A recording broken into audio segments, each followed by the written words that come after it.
Hello, everybody, and welcome back to the competition. We are excited to bring you round 2 of today, where we will be experiencing semifinals Group B, and I am joined by Victoria Ryan, one of our new casters here at Evasion. Victoria, go ahead and tell everybody a little bit about yourself real quick.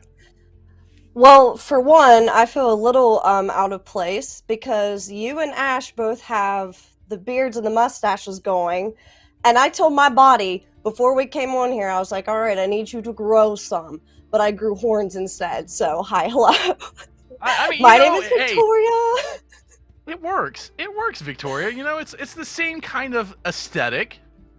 I did the best that I could do. But thank you guys so much for having me here. It is such an honor. Tarkov best community, and we need some hypes in chat for all the competitors from the last group. That was insane, and I was like at the edge of my seat the whole entire time, like screaming. Thank goodness Ash did such an amazing job. You and Ash like kept your cool. I'm like holding on, like oh god, what's going to happen next? And it was beautiful. It's such a good time. Well, that is nothing to scoff at, because guess what? We have an entire another group coming up that I'm expecting the same kind of gameplay. A lot of new names that I've never seen in an Evasion competition. Some familiar names such as Gingy, who is part of Team Evasion, one of our competitors. Let's take a look real quick and see exactly who is coming up in semifinals Group B. We'll bring that up for everybody at home and take a look. We've got Gingy, Hugo, Frozen Cotton, Modern Northress, Monarch 13, Snipes X, War Pickle TTV, Kuzi, Chiba, I believe it's Twisted, Tweeter Griffin. It's Peter Griffin Tweeter. I like it. And Dab Life Mike. Like I said, I'm not familiar with a lot of these competitors, and I'm excited to see what they're going to bring today. Victoria, what are you hoping to see? I am hoping something like the last group, very intense. I hope that we see a lot more interactions with the other players. I just want some intense on the edge of your seat action. That's what I'm hoping for today. And that is exactly what I think every one of these competitors will bring. It's nice seeing all of the people rooting for these competitors in chat. Their communities are here cheering them on. And yeah, after seeing how the first round went, I'm very, very interested to see what the competitors are going to bring, see if they were watching, maybe came up with some new strategies that they weren't thinking for before, or if they're going to stick to their guns. What about you? After seeing that first as a new member of the community, what do you think? Would you change how you play, or would you keep going the same way, I have a plan and stick to it? Honestly, I mean, everything changes when money is involved. So, being the newer one to the community and being the Timmy that I am, it's a lot of these people I've watched from when I first started taking mental notes. So, it was interesting seeing, learning from them and watching them early on when I first started and seeing how different they play in tournaments. So, it's so cool to see the differences and still learning from it. It's so much fun. Yeah, it really, truly is. Well, before we go any further, though, I do want to take a moment, once again, thank our sponsors who have been sponsoring us all day today and going forward for a while. It is going to be Goodies Granola and Empire Jerky. Please head over there, get some cool discounts, possibly maybe some treats on those discounts. I don't know. We'll find out. Check it in chat. They have all that information there. Also, head over to our website, evasion.gg. You'll be able to find all of the information about today's events going forward. And also, I mean, we are going to get right into this. We know exactly what to expect. We've already had these competitions. We're going straight into Gingy. Guys, if you want to keep up to date on the scores, head over to escapefromtarkov.com/evasion. Use the drop down and select Group B, because that's what we're into today. Victoria, we're going right into it. Have you been playing Labs? Do you like this map? Oh my goodness, no. My Timmy booty's not going to labs, but I love watching it and seeing the intense fights that happen on labs. And I am really rooting for this girl. Like, she was a little nervous in chat earlier, and I'm really hoping that she stays confident, remembers how great of a player she is. There's three different people. As we hear there, yep, there are 3 people around her. She's a little bit nervous, rocking her favorite gun in the game, using that Gingy special AKMN. going ahead and trying to find out who is around her. Could be raiders, could be other players, because like in all of our solo battle competition, they are competing against one another. It does look like it's Snipe X over here, going ahead and throwing grenades towards her. See how this plays out real quick. Oh, I'm shaking right now. She's definitely trying to listen to every little movement. Come on, Gingy. Oh, misses the first spray though. Going ahead and fighting back. She's got this. Let's see how it unfolds. Snipe's also into it right now. She's going to go ahead and repack her mag. They are circling each other. Wait, what? No! She goes down! She did so good, so good. Such an unfortunate. She read left, he went right, and he gets the kill, trying to put that tag into their pouch. You know, that is part of the rule set. Not able to put him in there, but leaves them out for everybody else. Going ahead and grabbing that fast MT, maybe a couple of those mags off of her to secure up his ammo capacity a little bit. We saw how important this map is, though, in the last round, with Chusky scoring his 58 points, keeping him in third place through the entire competition, only gaining 1 point outside of that. You know, we'll see if that does have an effect on these competitors.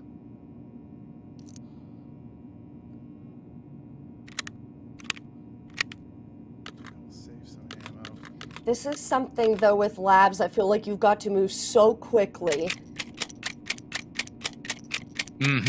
Very, very true. Labs is an interesting map because of the small space that it does give you. You are going to be moving around it very, very quick. But it's all about knowing when to push, when to chill out, you can pack, when you can heal. And this map it's a very knowledge-based map, as we see iHugo over here down low. He's in that same space as Snipes. I think he heard him. He might be pushing over this direction. I believe they're in the same location. It looks like they're over by this main button.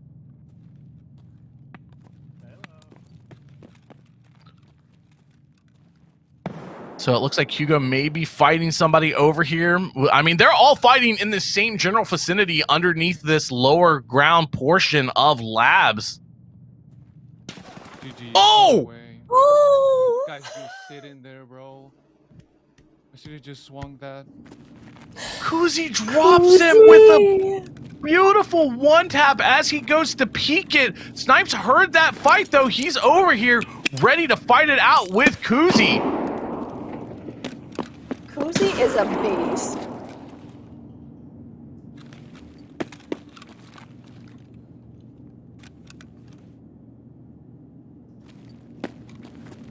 Oh, Snipes knows. He knows where he's at. He's positioning for this fight. Looks like he might swing it a little bit. We've got Kuzi's perspective in the bottom right. Kuzi's still holding that angle. Very smart angle to be holding there. Very safe.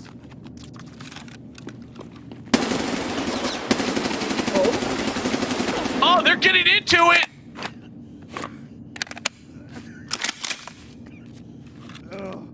Oh, Kuzi!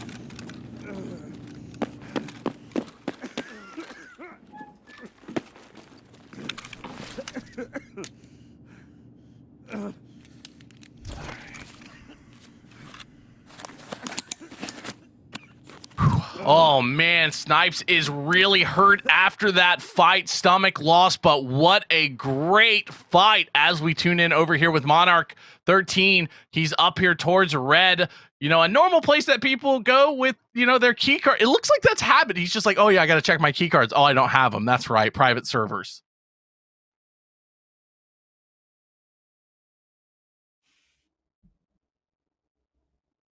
Now, War Pickle, he is someone that I haven't had the opportunity to watch yet, but he seems very calm and confident, which can make things interesting. Very true. Look at this. The patience. Where's Monarch's backpack? My question is, what is up with all of y'all's beards just taking over today? You know, it's the bearded guys brothers holding play power Tarkov together.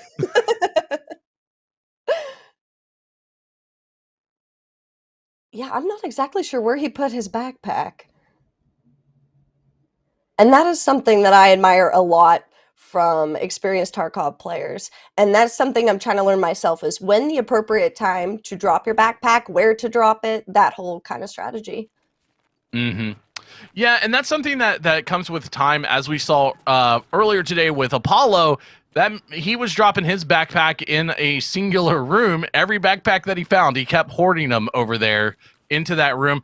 Does look like Monarch may hear somebody out here. I like the EOTech site on the top. It used to be a very, very good site that a lot of people would run when it had a minus to ergo or to recoil reduction. I can't remember exactly what it was, but it was a very good site to have for quite a while. And it looks like Monarch still enjoys this site. Now, can you tell what ammo they're using? I do not know exactly what and I believe I am sorry. I said EOTech. I believe I meant Cobra site. I apologize. But yeah, he's rocking the Cobra site, not EOTech. But EOTech is a good site. Like,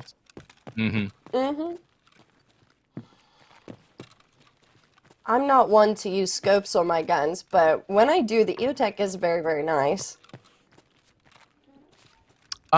Wait, what? I'm sorry, you called me off guard and you said you don't use scopes on your guns. Listen, I don't want to hear it. Okay.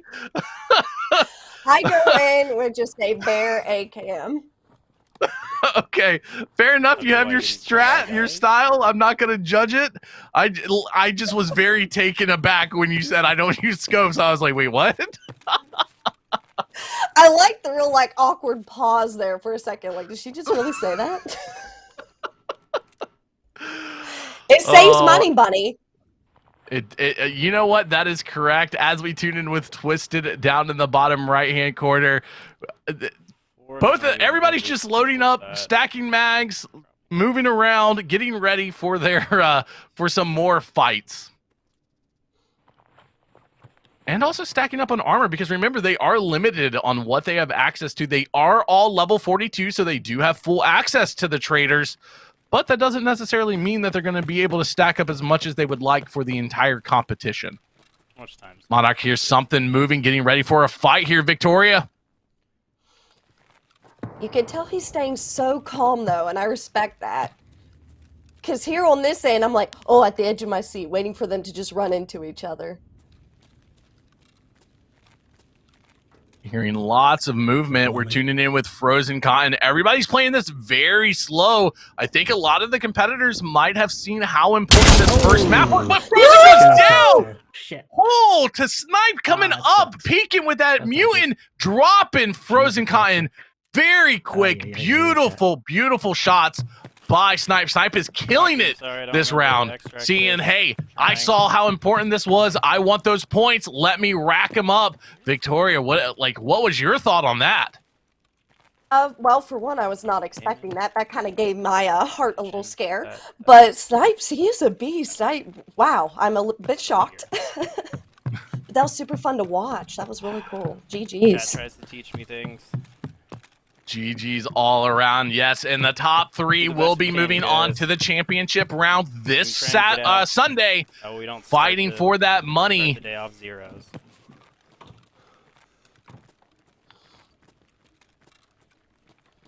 Oh, wait. Am I seeing correct? Was that Frozen Cotton using 40-round mags in the AKM or the Mutant? I can't tell what weapon he had, but using those 40-round mags, one of my absolute favorite things to do. Not enough people use them. Everybody wants to go for the larger mags on guns, whether it's the drum or the 30-rounders. Just get the 40-rounders. Gives you 10 more bullets. Doesn't really hurt your ergo or your recoil control or anything like that too much, or your weight. And they're way more beneficial. Just do it. Trust me. You'll thank me later. All right. Which that is something as a newer player that kind of surprises me, because you would think with more ammo like that would cause more of a recoil. Mm-hmm. So I tend to steer away from those.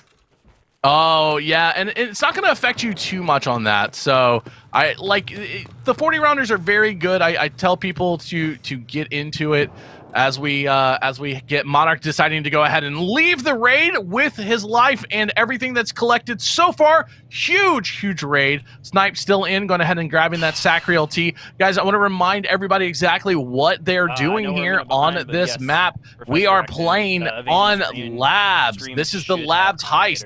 The kill any raiders and PMCs you find, extract with the highest value in loot that you can. Points for every 50k worth of loot. Raider spawns are all over the map. They are going to be increased. You're going to see them everywhere. Twisted goes out. Oh, Twisted gets killed by what I was just talking about. That was a raider that head jawsed him. Unfortunate. So all of the competitors get any loadout, no reaps, floors, T7s. They get 1 point per raider, 1 point or 2 points per PMC, 2 points per dog tag on extract. Extracts are 3 points and 50k worth of loot. Every 50k worth of loot is plus 2 points. So they want a lot of loot to get that money. And then I totally forgot. Because I remembered that I have to also extract. You could tell Snipes is still playing very, very carefully, but he's not holding back a whole lot. Like, he's still playing very aggressive, which I respect. Yeah, it's one of those things where there's a fine line that people a lot forget. I'm sorry, it's 1 point for all PMCs for the events that play. I read that wrong. I apologize. But 1 point per PMC. Looks like Snipes is going to go ahead and get into it with the Raiders as they push him, going ahead and dropping 1, possibly 2, reload that mutant, getting ready for the next wave that could push him at any second, picking up all of these points. But yeah, there's a fine line when you can tell somebody who's very experienced when they know when to hold an angle versus when to push a fight. And Snipes is showing that right now, knowing, hey, I can push these fights. I need to hold these so the rogues or the raiders come towards me and I can get these easy points. Exactly. It's like you said, it's that fine balance because, yes, there's money involved, but you still got to be you, and you still have to be at least somewhat aggressive. See if he's going to go ahead. He's checking for loot, trying to find any kind of money. So when, Victoria, are you going to start experiencing the Labs map? When are you going to start running this as your main? I'm just now finally comfortable with Factory, and I have had way too many heart attacks for the age that I am to be handling Labs just yet. Yeah, Labs is an extremely competitive map. It does offer quite a lot of loot, but it has taken over what Factory used to be for us, which was our PvP map. Labs has definitely become that map. A lot of great players focus on this and really get into it over and over again. Which, do you think Snipe knows that he's the last one? Does he realize this? No, probably not. He's probably aware that the amount of players on the map has dwindled down, but you know, there's no way to ever know if you're truly alone. So with that being said, he's getting at that 10-minute marker. He's got to come to the decision soon. Do I want to go ahead and get out with everything that I have, or do I want to try to push my luck and keep going?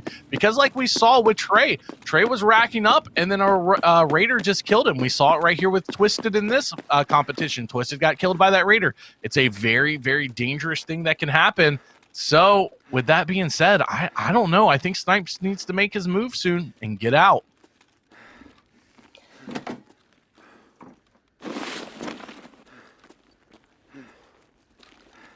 So now, I don't know. I feel like he's being a little too risky with the loot. It's one of those, it's where you risk it, but also don't risk too much. Very true. It does look like he has a collection of backpacks over here. Also, this is what we've talked about earlier. Everybody, all of these backpacks just get stored in different places. And it looks like, I don't think these are his. I think he stumbled across these. This isn't his stash. I don't know, but this man is way too calm for being on Labs. I think he's done this a time or two. Very true. He definitely could have. He is racking up those U-locks, trying to get those points because, like I said, every 50K is going to be more points for him. I think what he needs to really do is drop a bunch of those mags that he has, the empties. I believe those are 0 out of 30s in that BlackRock. Drop those, be done with them, clear out some room for some other items that are going to be worth a lot of money. The one thing I do love about this part of the competition is it does test our competitors' knowledge on what items are worth what value and to who, because that's what they're trying to get. Would you know? Are you like savvy enough in your loot to be like, all right, I want this? For the most part, my biggest thing right now is knowing what's appropriate, like for the amount of space, like looking at each square, like, okay, this square's worth this much amount in my space, if that makes sense. Mm-hmm. Like, Exactly. just because Yeah. I see a 4x4, yeah. Which Well, was and that that's- Cotton's bag that he was in? Yeah, that's what chat's saying is that was Cotton's bag that he was in. He found the stuff that Cotton had dropped over there. One thing that I do want to know is like when you're doing this, I always try to explain to new players too, is that you want to figure out what a minimum per slot that you want to take an item.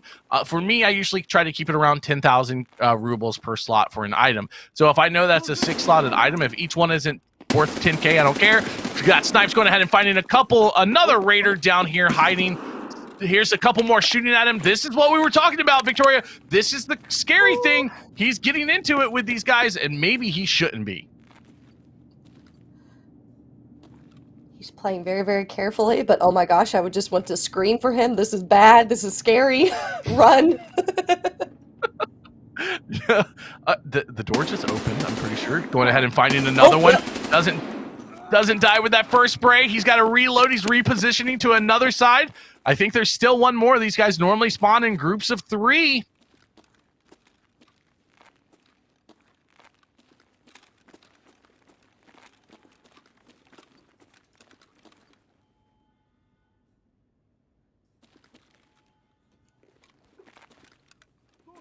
Oh. Fuck me. Victoria, he's in trouble. My heart is pounding. My little Timmy self can't handle this, Bunny. How are you dealing? you just get used to it. You know, you see it over and over. My heart's gonna break though if he dies here. Oh! Oh my god. Run, run, little man, run.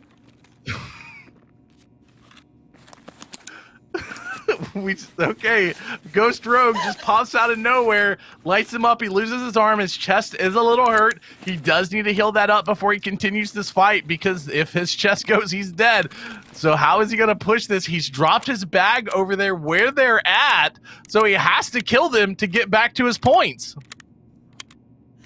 Why is this man so calm? Like he's just sitting there like it's nothing. You know, it's something we see a lot in esports. There's 2 types of esports players. There's those that are extremely loud and vocal and overexcited about everything, and then there's the ones that are just calm and they just play the game and they're very relaxed. And he seems to be of the latter. He's just calm, he's relaxed, he knows what he's got to do, and he's not letting the pressure get to him. Oh, he's getting pushed here.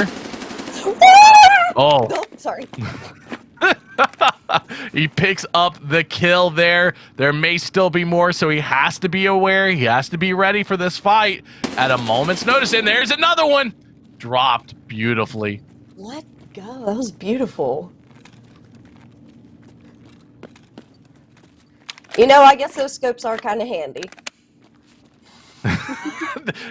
It's amazing the difference a scope makes, right? Or a sight at that. You know, either one. All right. Now, chat, I do know that it is a little choppy. We understand that. That is not on our end. It is okay though. He's killing it with what he's got. Go show him some love. And you know, give him a thumbs up, man. It happens. We've all been there. If you're a caster or a streamer in any capacity, you've been there. It happens, guys.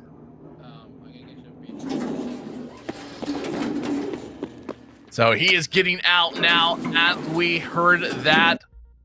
So hopefully everything works out well. This is huge for him. Victoria, how was your first ever raid here in Evasion? You seem a little on edge. I am holding on to my seat. I am freaking out. Like, I want to hug this man and see if he's okay. Well, after that, I mean, raid, let's see you take a look at the points, see if he is okay, because he is sitting in first with 38 points at right now. Huge raid. Monarch's not far behind with 16, and Hugo too. Now, this is a huge difference than what we saw in our first event, where we had 3 people sitting at the top, and once they took the top in the first raid, they didn't let go of it ever. With this being said, 38 points and 16, those are very easy to surmount and easy to cover for all of the rest of the competition. So I'm expecting to see a lot of point changes throughout this entire event. Victoria, what was your moment of that first raid, though? What had you on your seat? Snipes the whole entire time about gave this little Timmy a heart attack, but it was very, very impressive because new players such as myself coming into the scene, watching stuff like that shows, wow, I'm going to work really, really hard to get to that point. Remaining so calm. I mean, he could be screaming inside, but he is remaining so calm, and that's very admirable. And that is very true. This is something that a lot of new players can take away when watching these competitions, is learning exactly how they approach stuff. Something that a lot of new players may have missed is, if you notice, when Snipe was taking a lot of these fights, he was only ever doing a right-hand peek. He was only ever leaning to his right. He never took a fight where he was leaning to his left. He positioned himself well. He knew how the map flowed and the rotations, and that is why he won so many of those fights and put up such a huge score. So with that being said, all of our competitors are getting geared up into our next map, which is going to be Interchange once again. We are going back to the shopping for LAN party. Let's bring it up on the screen so everybody at home knows exactly what's going on. Victoria, tell the people at home what they can expect. Yes, and I love this map, FYI. This is an amazing, amazing map. Okay, so the PMCs are tasked with collecting enough items to build a PC and extracting with the parts. Extra points awarded for finding bonus PC parts. Multiple bonus PC parts may be collected. Points for killing scavs, PMC, and of course, Killa. So hopefully they'll run into him. I'm dying to see some content there. Of course, the rules: any loadout, not allowed. Gosh, I cannot say that. Ammo for some reason. The Flurs and the T7s. Scav kills 1 point. PMC kill 1 point. Dog tag on extract 2 points. Extract 3. PC parts 1. Bonus PC parts 3 points. Parts, you need the CPU, RAM, power supply unit, power cord, hard drive, CPU, cooler, and then the bonus PCs are SS drives, GPUs, working LCDs, and flash drives. Exactly. Now, another point to factor going into this is, as we saw in the previous competition, they can put some of these items into their secure container. Now, if they die, they don't get the points for those items, but they are denying their competitors a bunch of points. So that is something to think about going forward, exactly how many points you want to deny a competitor, because this map, anything can happen. As our 12 contestants get ready to load into it, we will see if Killa does spawn this time and where he spawns, because as we know, Killa has a few different locations. He roams the entire mall. It is his home, and we are just visiting. Always remember that when you go to Interchange, you're in Killa's house. You're just a visitor. So be respectful, or else he'll pop you there. Until Gingy shows up and takes over that house. Got a lot of rooting for Gingy here from Victoria. Once again, I want to thank our sponsors. I want to thank, first off, Battlestate Games more than anything for working with us so closely, giving us the private servers for these events, and being an absolute just great company. I mean, they do so much for us, and we love them and the game that they have created. So much love to Battlestate Games. Also to our new sponsors, Empire Jerky and Goodies Granola. Guys, if you are curious, about any of the going forwards, make sure you head over to our website, evasion.gg. You can find all of the information about today's events. Also, any information about any upcoming events, check the calendar, see when things are happening. And then you can also head over to the merch store, evasion.gg/merch, and find all of your favorite stuff. If you saw the jersey that Ash was wearing, or Gingy, that jersey is available. Go ahead and pick one up with your favorite number and your name, or a hat, or maybe even gamer socks, because you got to keep your feet warm unless you're Ash and you wear Crocs. Got to keep those toesies warm while gaming. Are you a gamer socks person, Victoria? Do you wear socks while you game? 100%. I'm just waiting for Evasion to drop those knee highs.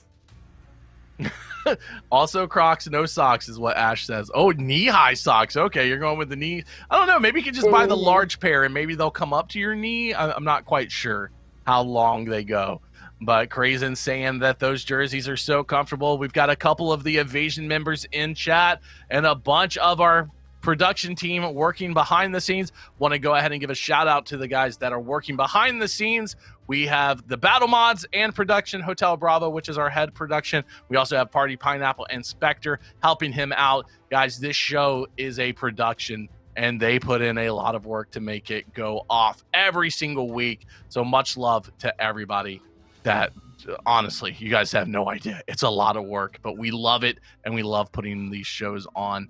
Guys, also make sure, if you want to be a part of the competition, head over to Twitter and follow Evasion on Twitter. That's where we announce whenever we are having signups and what the qualifiers may be. We want to see a lot of new names, exactly like we have today. I have not seen a lot of these folks before, and I'm very excited to see how they play out in our competition. Victoria, we're gonna get you in a competition soon, right? You're gonna qualify? Yeah, actually, I was going to run labs this evening. Totally. Right after I do you guys heard Shoreline. it here. Yep. You guys heard it here. Victoria will be running labs tonight, getting ready for a competition here in the future. As we get ready with our next round, we are going straight in with Frozen Cotton loading up. See how this unfolds, where they spawn over here on That's an interesting interchange. Oh, corner spawn, not too far off. You got to be a little bit careful because there are side spawns, Victoria. How do you like interchange? I love interchange. It is the perfect map for a beginner to learn. There's different types of play styles that can happen on this map. If you want to play it safe, you can hit the caches. You want a little bit more spicy, go into the mall. It's beautiful. I love this map. Very, very true. It is an amazing map that you are going to be rocking and rolling on. And, just to point out, Manatee said, I love tournaments that people kill AI to get in. Well, if you remember, Manatee, and you read the rules to get into a tournament, it did say kill AI and PMCs. The AI just happened to be a lot of points, but you could have definitely killed PMCs to get into the tournament. As all of these competitors did, they rocked it out for 2 hours to compete. And I can't wait to see how Cotton does here. Which with this Gingy. group, these are some new faces that I've never seen before. So I'm very curious if they're going to play it super, super safe or if they're going to be aggressive. Yeah, I don't know their playstyles except for Gingy here, so I'm very curious as how this is all going to unfold. Gingy going ahead and deciding to go up top to get in and check towards that kid, but finding somebody to take some shots at. Possibly, was that a scav? It's hard to say. I thought that was somebody in her sight, but hard to tell sometimes. Yeah, it sounded like a scav, but I'm not 100%. She seems very calm with it, though. I think she's got this under control. Looks like Frozen Con may hear somebody going ahead and pushing through, heading towards the hole in the floor, being very cautious, and that is how you want to do it. Seeing somebody else rock the hammer scope today. It's been an interesting choice amongst competitors. We saw it fail Hallie early when he could not see Trey, but Trey could see him because of the limited sight line. And I really appreciate how Cotton has the little cam where you can see his hand move. I've never really appreciated those until Tarkov, so it's super cool. Very, very true. It is interesting to see. It looks like iHugo may be right above Frozen Cotton, and they hurt each other. iHugo gonna go ahead and oh no, iHugo is around the corner. He's moving in to Goshen. We do this instead.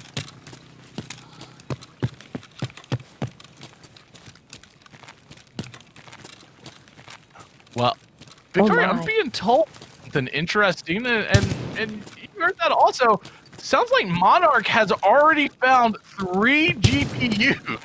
Not quite sure where Monarch ran to get those, but racking up 3 GPUs early is huge points as long as he survives. I've usually personally had really good luck with GPUs let's and go, Mantis, chat. but I don't think that's where he is, so I'm not sure.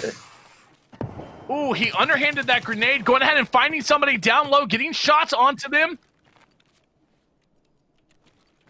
Hard to say. We'll see who that was, if that was a scab or a player. It looks like it is a player, but going ahead, throwing that grenade underhand, almost dropping him with that. It looks like he's in a fight with Snipes. Let's see how this goes. Using the underhand grenade effectively, beautifully. Oh, but he gets pushed! Dang it. Oh. That is what it is. What? Snipes, what a push at the right time, knowing when, like that. I don't know if that was just knowledge or luck with the timing of that push, but it worked out for Snipes, giving him the advantage. Still completely calm through that entire thing. He avoided those grenades like a boss. I would have died.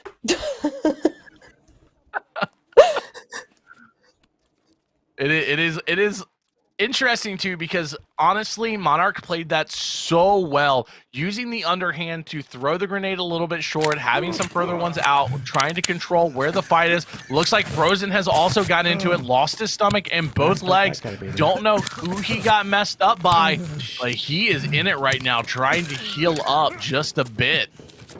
Somebody coming down the escalator stairs. Frozen needs to get ready.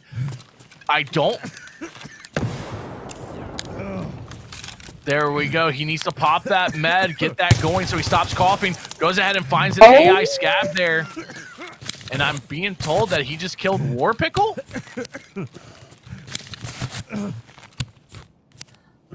I don't know how he's alive.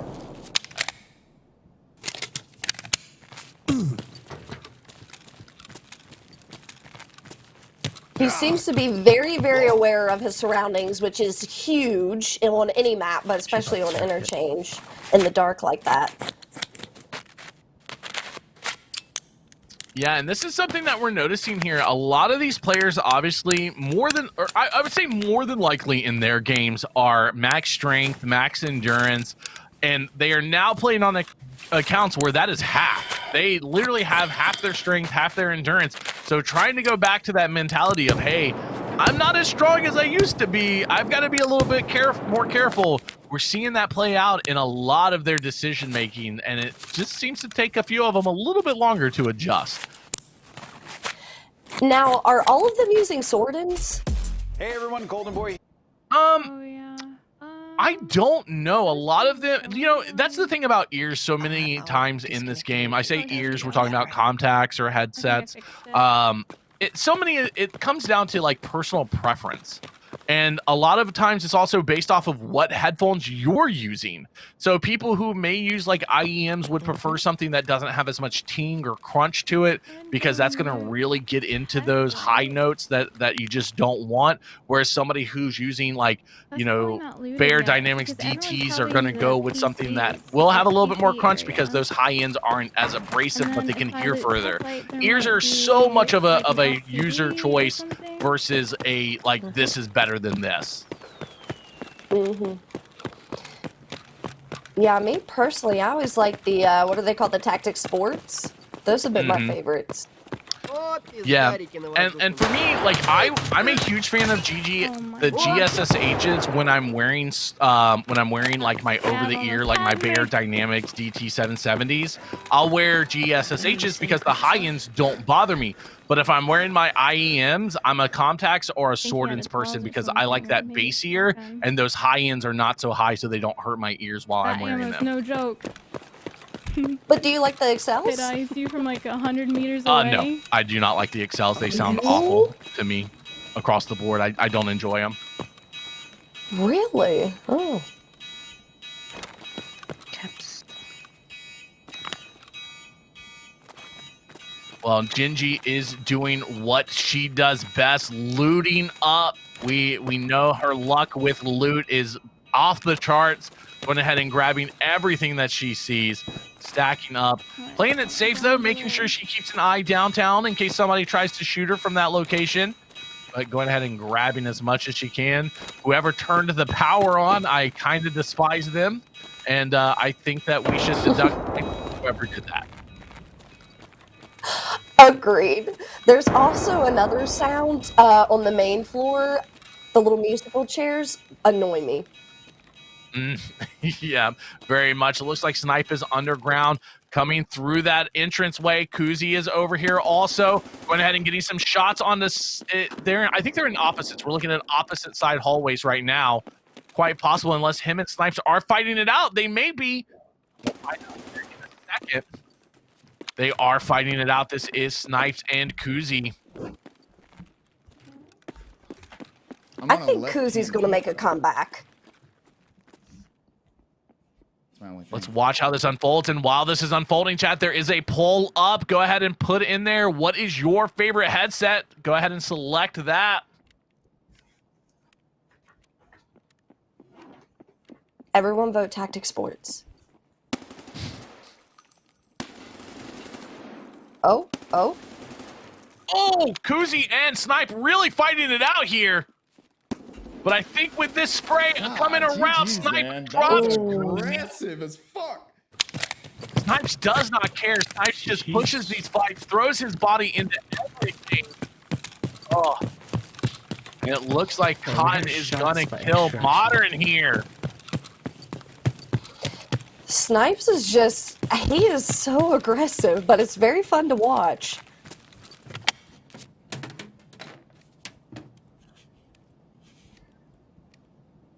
Chad, that poll is still up. Go ahead and make sure you vote. Make the correct choice. Where's Cotton's backpack again? You know, I'm not sure.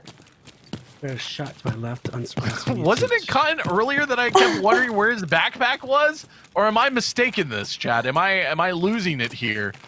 But you need backpacks to loot. Looks like Hugo and Frozen are coming up over here. Hugo's got the eyes. He hears him. He's positioned, waiting for this.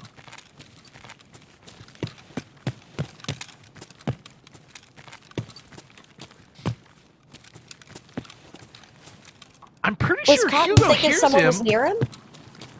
That's what I can't tell. Cotton went ahead and dropped a scav up front, but Hugo is very much playing like he hears something.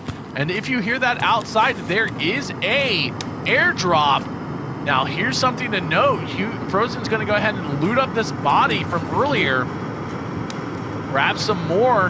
Grab a brand new Gazelle. That's huge, Victoria. Ooh. Now, I was always confused with Gazelles because there's no way to repair those, right? Or if you do, it doesn't come back at full repaired health? Oh, I'll get back to that question. It looks like Frozen is getting shot at. I can't tell if that's from a scav or if that was from a player, but Hugo is holding this position. He knows Frozen's around here. He knows something's happening. He is getting prepared. But yes, you can repair Gazelles. They just repair horribly. They're literally a 1 or 2 raid armor if you get shot. Mm.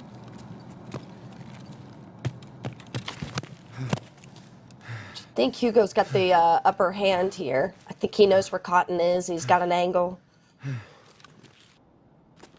All right, we're gonna tune in over here to Gingy and Dab Life Mike as they get into it. They hear each other. They're getting prepared. They both know they're around. Gingy's getting ready. Oh. Yeah! I'm sorry, promise I wasn't camping. I'm sorry. I wasn't camping, I promise. Oh, it doesn't matter if you were or not. It's a competition for money. Gingy, you do what you need to. Get that money, darling. Yikes. Let's I go. feel so That was bad. awesome. You're fine.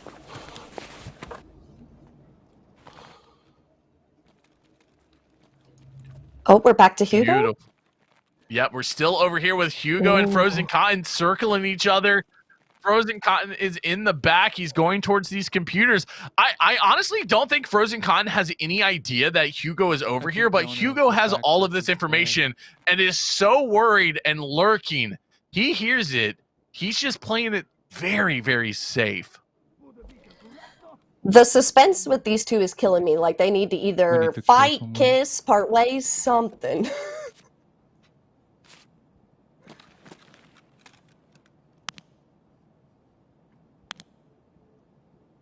Hugo's still being very, very cautious. Still there. Oh. Hugo's found Frozen's backpack that he dropped earlier. Frozen's coming back for it.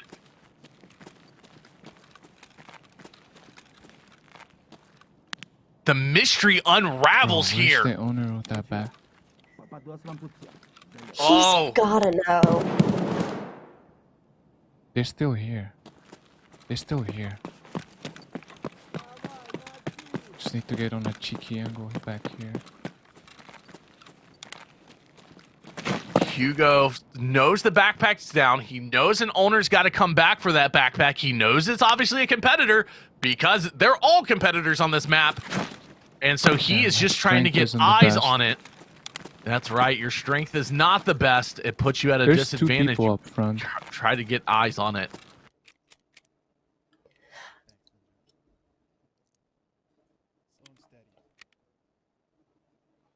All right, while that fight... Exactly. While that fight still unfolds over there, Victoria, let's take a look at Snipes and Twisted, see how this happens. I mean, Snipes is still cool and calm. Like, I don't think, I would be. What about you? No. If I knew Snipes was in my lobby, I would just run to Extract and cry, to be honest with you. The man is insane. Ooh. They're going ahead and getting into it right now. Snipes is spraying down onto Twisted. I don't know if Twisted went down, but he does! What a beautiful spray by Snipes there. See? Cry and run.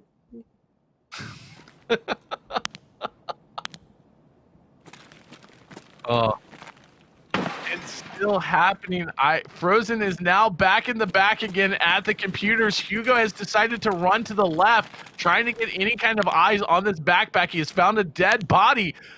Vic, do you think Hugo's wasting too much time doing this, or do you think he's trying to hope that it's just going to pay off for him in the long run? I feel like he There's a person dead right there, but he's avoiding the idea of fighting, but I just feel like he's holding back, like he's playing a little too safe. I kind of want to see him get a little bit more aggressive. Start like looking for this fight or something.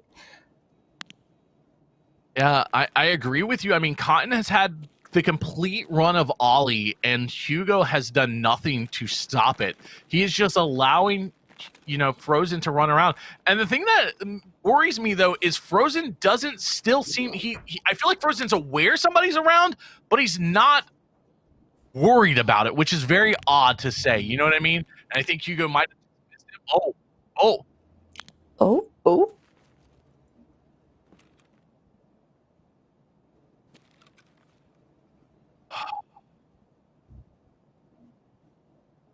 This is like... I mean, here's the thing, Victoria. Frozen Cotton has had the complete run of all the back computers, everything. Hugo's not giving this up. Like, I'm still worried about Hugo just sitting here. I want him to get a little bit more aggressive. I understand what he's doing, but he's running out of time. Do you think that's going to come down to be an issue here? 100%. I think this is going to bite him in the butt, and I would just love to know, like, what his thought process is. Like, is it because he doesn't know 100% where Cotton is, so he's playing it safe? Or what's he thinking? Because I feel like in the end, this is just going to hurt him. Quite possible. I mean, with 8 minutes left, they don't have, the timer's ticking down. We're not quite sure how far Hugo's got to go. Hugo hasn't really looted much anything. Like right here. And here we come.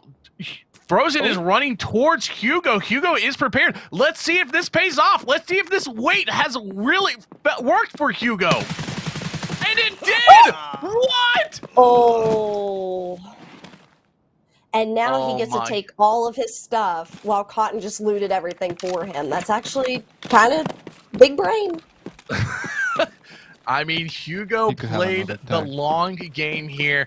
It was a huge gamble, and it worked out for him. Frozen just not really, like, I don't want to say not respecting what their surroundings, but Hey, Trey, honestly, how's it going? I feel like Frozen had an idea that somebody was around, but then was like, well, no, I don't hear anybody, so maybe not. We've all done it. We've all been there as competitive players. You know, when you're playing Tarkov, you go, I think I heard something, and then you're like, nah, I'm good, and then you die to the thing you thought you heard. Hard drop is points, so we're gonna drop that for that. But you know, that could have easily, very quickly bit him in the butt because he stayed in the same spot We need to get his for backpack. a I don't know long if we period can, of though. time. We dropped the mag. We dropped the mag, but we're not gonna care about it. That's right. Don't care about one mag. It's okay to have dropped it. You have a mutant on your back. Go ahead and you need to start looting up. Gingy's still alive. Snipes was around on this backside also, but looks like Snipes has already made their way over towards that extract, getting ready to get those points. See how he does here. Stream seems to be running much better for Snipes. Not so laggy here. So we'll see how this goes forward. Gingy going ahead and looting up some more, hitting those toolboxes, trying to find any CPU parts. And that's where I'm curious if Gingy's going to avoid the PvP a little bit, just because she is so good at looting. This is kind of her time to shine. Mm-hmm. Very true. And we can take a look at her backpack already. We see that she's got, you know, a couple of power supplies, power cords, you know, a couple of other items there, but no real big ticket ones. From what I understand also, and what I read it before, is that, guys, that Monarch had found, who I believe, hold on, somebody had found 4 GPUs and already had 3, but could not or Modern, I'm sorry, it was Modern, had found 4 GPUs, but couldn't carry the 4th because you're only allowed 3. So there are 4 GPUs somewhere on this map right now, just sitting there, or they were in somebody's secure container and are gone and not worth anything. Tweeter Griffin making his way over towards that extract also.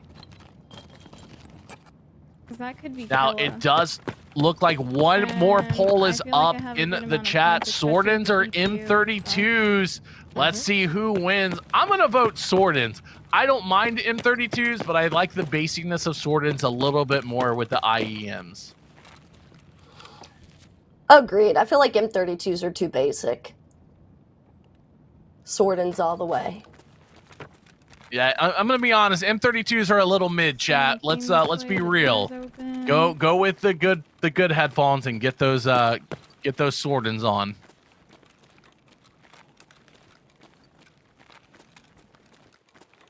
Gingy's doing a really clean run so far. She seems really calm.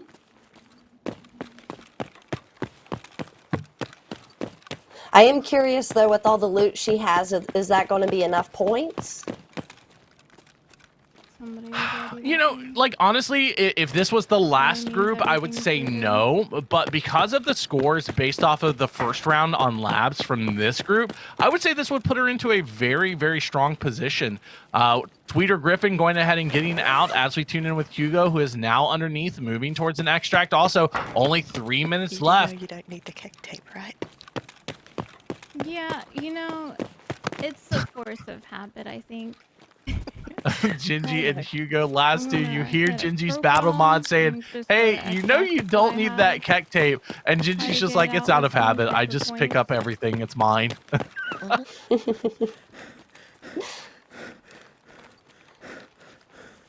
It doesn't seem like Hugo and Gingy are going to cross paths, so seems like they're both in the clear. Oh my gosh, I'm missing my shot. And with these being our last 2 competitors on the map, Gingy's heading towards the Immercam extract. Hugo making his way over to the railway extract. I do not believe we're going to run into and get another battle like we did with Sheaf and Zierhawk at the extract.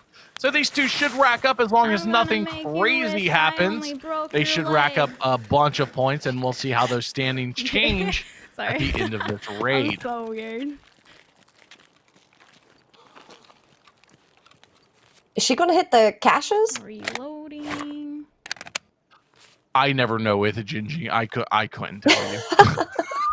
I never, can't tell what she's honestly, doing. when I play with her, I don't know, but knowing her luck and the possibility of a GPU in a stash, I would say she Yeah, would I think open playing one it and safe then there's helps me 17 actually GPUs calm for my some nerves reason, a just lot kind of more, like a so Borderlands game Mhm. just comes spewing out I think that was and a really raining good everywhere. idea And on she's my like, oh, part. yay, I've got these GPUs. I can only Save carry my 3. sanity. Like, this happens all the time. Nothing new.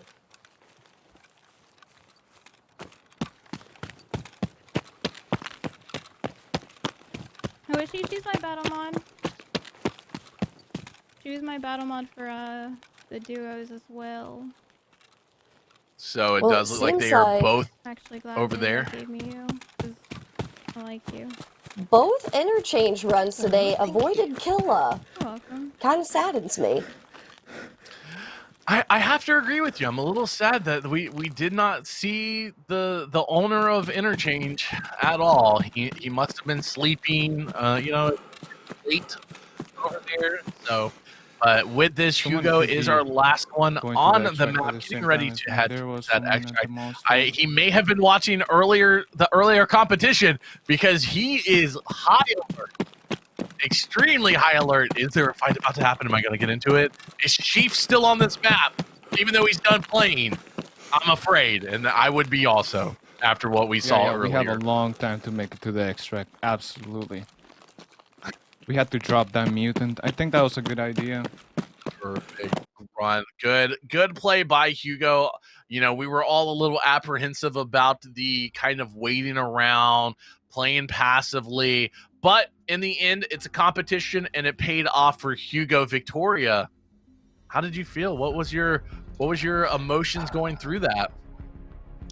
I'm torn, Bunny. I'm torn because I'm scared to death when I see labs, but then that was such a calm raid to where I kind of wanted a little bit of spice, where I think Killa definitely would have helped with that. But it was still really interesting to watch, and especially the situation with Cotton and Hugo. I did not expect that to happen. That was a bit of a surprise. Mm-hmm. Very, very true. Well, with that and everyone out, we should have an update on those scoreboards. Let's take a look and see where the standings are now and see exactly where everybody's moved to. No surprise, though. Snipe is still in the lead at 66, really securing that, pushing that out even further. Gingy, though, jumping up to second after that run, and Hugo jumping to third, pushing Monarchs down to fourth, with Frozen Cotton in fifth with 10 and Twisted with 9 and 6. This is interesting because this is an entirely different story than we had with the last group. Everybody is very close going into the third map. And as we saw with the last group, things change very quickly per map. Anybody can be taken out and these scores could change. I mean, at any point, the man who has been absolutely immune to death could die and allow some of the other competitors to catch up with Snipe X. Victoria, what are you expecting to happen here on this next map? As I believe we're going into Shoreline next.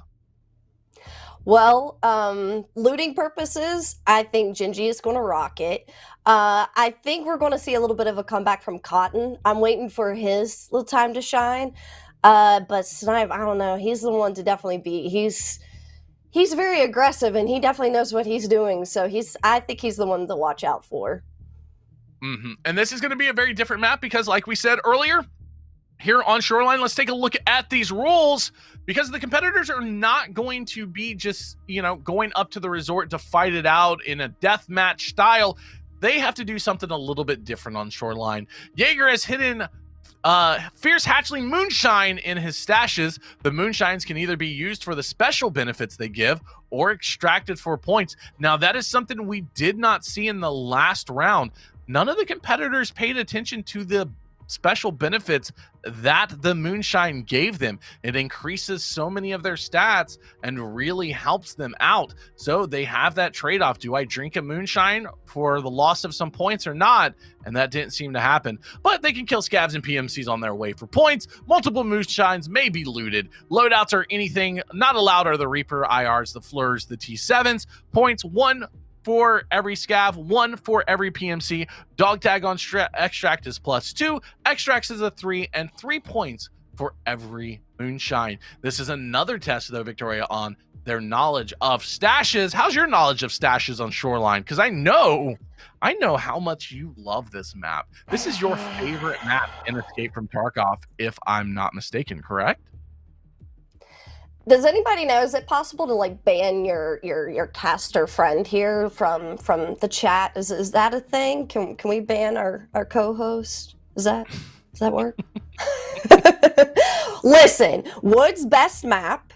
But I will say this: the best banter that I've ever had in the Tarkov community is from those feisty Shoreline mains. Love them to death, but good lord, they are feisty. What's best map? We are all allowed to have opinions, even if they are extremely wrong.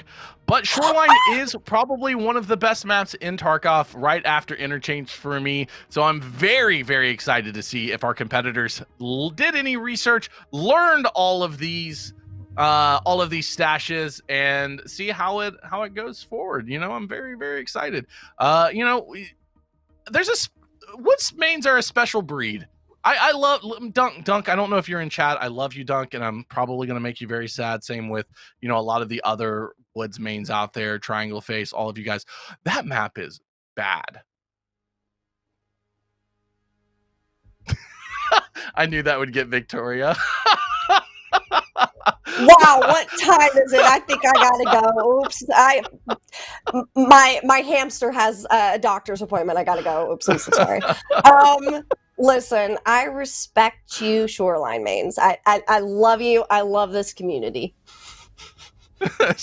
Yeah, people are like, oh, she's about to come through that screen and choke you. Yep. But I said what I said, and with that being said, though, let me go ahead and once again thank all of our sponsors here, Goodies Granola, Empire Jerky. You guys are amazing. We appreciate your sponsorship. I'll have to pick your brains and see where you fall on apps. And one of the biggest things that I did not announce in the previous group, but I will announce here, guys, don't forget Sunday's championship will be at 12 p.m. Eastern Standard Time, and we'll also have dun drum roll please, drops. So you will be able to get drops on Sunday. So make sure you guys are all tuning in for those drops as we get ready to jump in with our competitors on the second best map in Escape from Tarkov, Shoreline. Here we go.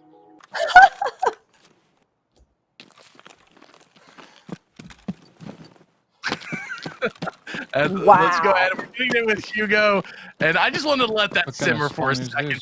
Hugo does know, obviously, about some of the stashes as he runs to one instantly. I believe going to go ahead and check for the early spawn, see if he can pick up a kill, take out a competitor super early. Looks like he may have found somebody over there on the road. Going ahead and taking a shot at him. I'm hoping he plays a little bit more aggressive. Oh, it's Frozen again! Oh my god. Oh, these two cannot get away from each other! These two are going to need to get a long shirt after this. And Frozen just cannot get away from that. What an unfortunate timing.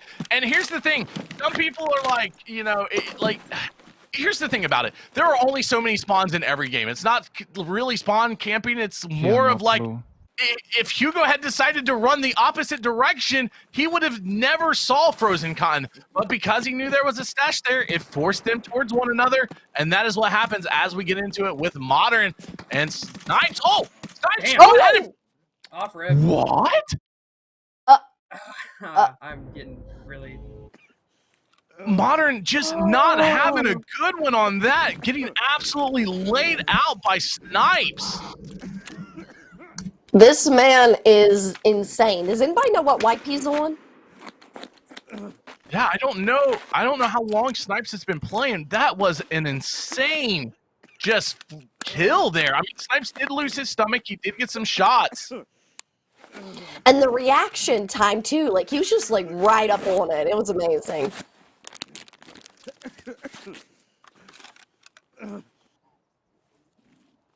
But as I was saying before, all of that fighting happened. This is one of those things where decision making can change the entire flow of a raid for one of your competitors. Because if Hugo had ran the opposite direction, he would have never saw Frozen. And here we go, as we see Twisted finding somebody out here towards Swamp, getting that site lined up using that new Vortex site. What is it? Is that correct? Hold on, Chad, I'm drawing a blank. My brain, I've been talking a lot today. No, stand up. Damn it. Which I am curious, with the situation with Cotton and Hugo, would Hugo have been better off kind of chasing Cotton down? Maybe take a different route, or just drop it entirely? Yeah, it was very worrisome because Hugo, it was one of those situations where Frozen just, I don't think he had any idea where the shots were coming from. Oh! Good kill. Oh, Twisted just one-taps him. Oh, Wow. I don't know who that was, but they jumped into the swamp. They weren't moving, and they just got absolutely decimated. I believe that was Chiba that got dropped there.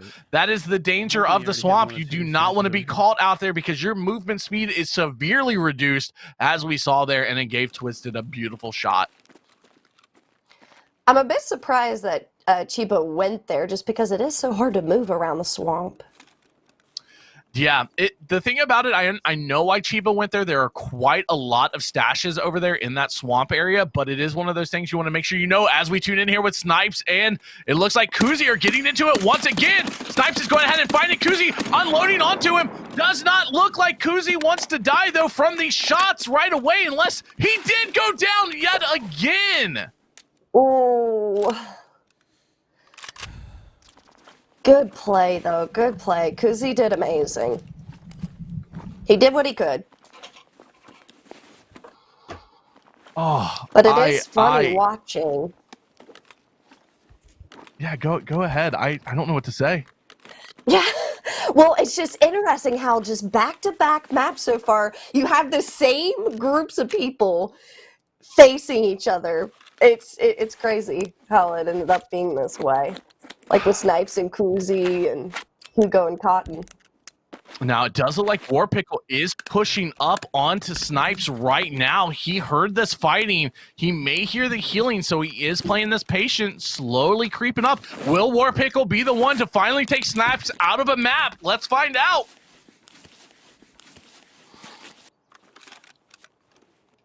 Looks like they're coming up to each other. Can't tell if Snipes hears him or not.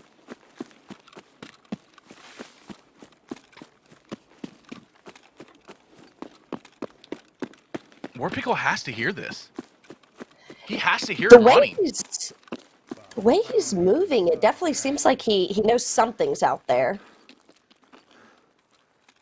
Snipes is pushing up towards these stashes. He's going ahead and moving up. Oh! What is the Snipe streak? Warpickle drops him! Beautifully done there! Warpickle still takes a couple of shots. Victoria, that is what patience pays up for. Spicy Pickle, let's go. Oh, yeah, exactly. Spicy Pickle indeed. Warpickle TTV are coming through, getting that kill, going to go ahead and rack up on those points as soon as he loots that body and moves towards Extract. We'll see how Warpickle knows this map, see if he knows the stashes. But man, that is what we like to see there, Victoria. Definitely. And you could I can't really tell if Snipes maybe got a little too confident, or if he truly didn't hear anyone in the area and Warpickle just got lucky on that and heard him first. As we tune in here with Gingy, though, she is over in Mayor's house. I think she might have heard some movement in the swamp near her, some splashing possibly, or something off in the distance, because she is in, I'm ready to fight mode. So we'll see how this unfolds. I'm proud of Gingy, though, because she was in the first group earlier in chat, and you could tell she was very, very nervous. But she seems to kind of collected herself, and she's definitely more confident now. Oh, she just saw him. She just saw the guy she just saw him looting or going towards the body in the swamp over there. And that would be Twisted from earlier, going to secure Twisted's kill. And Gingy has had eyes for just a split second. We'll see how this goes. She's trying to find him. Curious if she's going to stay and wait it out or maybe kind of push a little bit more. I feel like I'm playing Yeah, like she's a in rat it. right now, but She's I in feel an like I odd can calm angle myself because she down. can't see it. You hear her saying, I'm playing like a rat right now. I mean, this is a competition. You need to live. And when there's only so many maps, every single death that you have takes you out of the points. So you play however to keep your life Well, alive. yeah, true. First, I ran away from one person, and now Well, there's and another what's person behind me. unfortunate is since she can't really see him, maybe at this point, which of course we know that he hasn't, but maybe Twiz will see her and, I mean, be able to get a shot through the window like that. Mm. Very, very true. Now, something else I do want to point out, Hugo is still in this area also. So we have 3 competitors by the swamp all hanging out. She's trying to get eyes on anyone. I don't know if you guys also noticed in her secure container, she has 4 moonshine sitting there already. Doesn't look like can we get confirmation, has any of our competitors drank one of the moonshines yet? And if they haven't, do they know that it gives them a benefit for doing it? Maybe that's something the battle mods can let them know. Hey, you might want to drink one of those if you need to. Now, just to clarify, if Gingy dies, those moonshines in her container do not count as points, right? That is correct. They do not count as points, but it does deny it to any other competitors. Oh.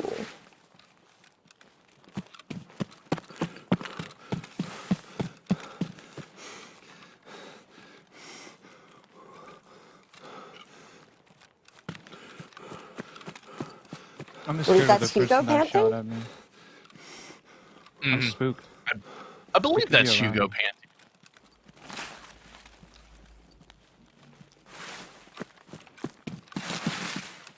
He is way too out in the open to make me comfortable right now. Well, it looks like Monarch Take it. does hear the running. It looks like he may hear Hugo over here. Oh my god. No!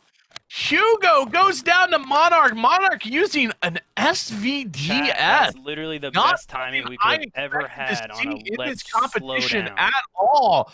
But wow, did he make it work? It's a great gun, but honestly, most people do not ever use it again after you have the task to use it for, like, you know, a billion raids in a row. Well, and I wonder in that situation, due to Hugo's panting, Now, something I I do want to wonder point if out, he. Victoria is Gingy just killed Twisted. We ended up missing that, but she did get that kill. Let's go, Gingy! I knew you'd Oh, be happy to hear that. Totally not picking favorites, my bad. I really like this. This is what I love to see about new competitors when they bring in new styles of gameplay. We see it's working out for them. This gun is very, very underrated, but it is one of those guns. Like I said, we use it for a task, and we use it so much for that task that most of us just don't want to run it afterwards. But it really is one of the best guns in Tarkov. One of the most underrated guns, I would even say. Gingy showing her knowledge of the map, going ahead and grabbing some more moonshines. Looks like Dab Life Mike may be waiting in for an ambush here. I believe that they were the ones who fought together last time on the on Interchange, and she got the kill on him. Dab Life definitely seems like he's aware like someone is around him. I don't think Gingy knows. Oh. I'm sorry? Never mind! I think she knows. I saw in the corner of my eye. Wow! Oh, Gingy just has Dab Life Mike's number today. Absolutely demolished him with that headshot. What a shot right there. Oh, man. Beautiful. Question is there more people though? That was He such a was quick shot, too. creeping around right here. Now she's aware. She's trying to make sure that there's nobody else creeping around, make sure nobody else hears anything. Going ahead and grabbing that no. tag. She's come to the realization literally that had she's eyes on him murdered again. Dab Life Mike once again. Oh no. He's probably sitting there going, yes. what in the world?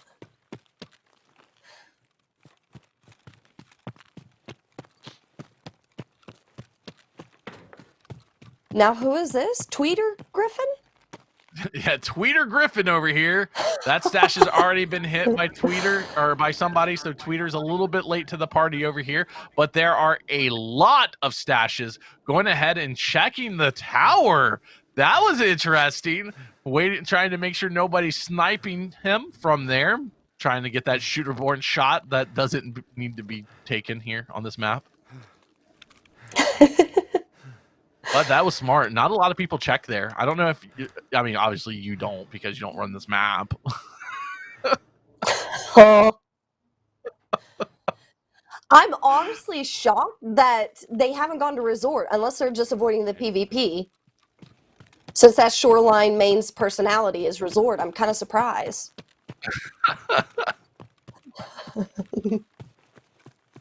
I'm gonna hide now. Yep, there you go. Exactly. Now, I wonder if Twitter has gone ahead and checked some of the other stashes on the other side of the map on the backside. There are quite a few of them. There's also one coming up here right past the broken down house by the rock. Is Monarch still looking for, or what? Monarch's going through the swamp now, trying to maybe go towards the stashes in the swamp. This is dangerous. This is extremely dangerous. Maybe he just wanted to go for a little swim.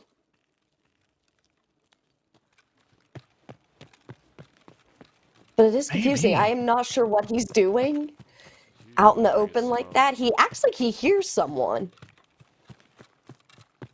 Oh, there's that stash underneath the tree at the back of the church in the swamp. Looks like Tweeter Griffin has been paying attention, knows this map well for some of the other stashes that people pass over. Going ahead and grabbing yet another moonshine. Huge points for a lot of the competitors left in the map. We'll see if this pays off at the end, though, if they can get out. We are everybody is just making their way around the map, hitting these stashes, learning, trying to get as much. Monarch is Monarch in this swamp is really scaring me here, Victoria. Yeah, I'm trying to figure out what the strategy is here with Monarch. I thought maybe at first he heard something, but he is definitely in an odd position right now. Hitting that out there. It's probably somebody waiting out there, honestly. And also, do we know who has the most moonshine right now?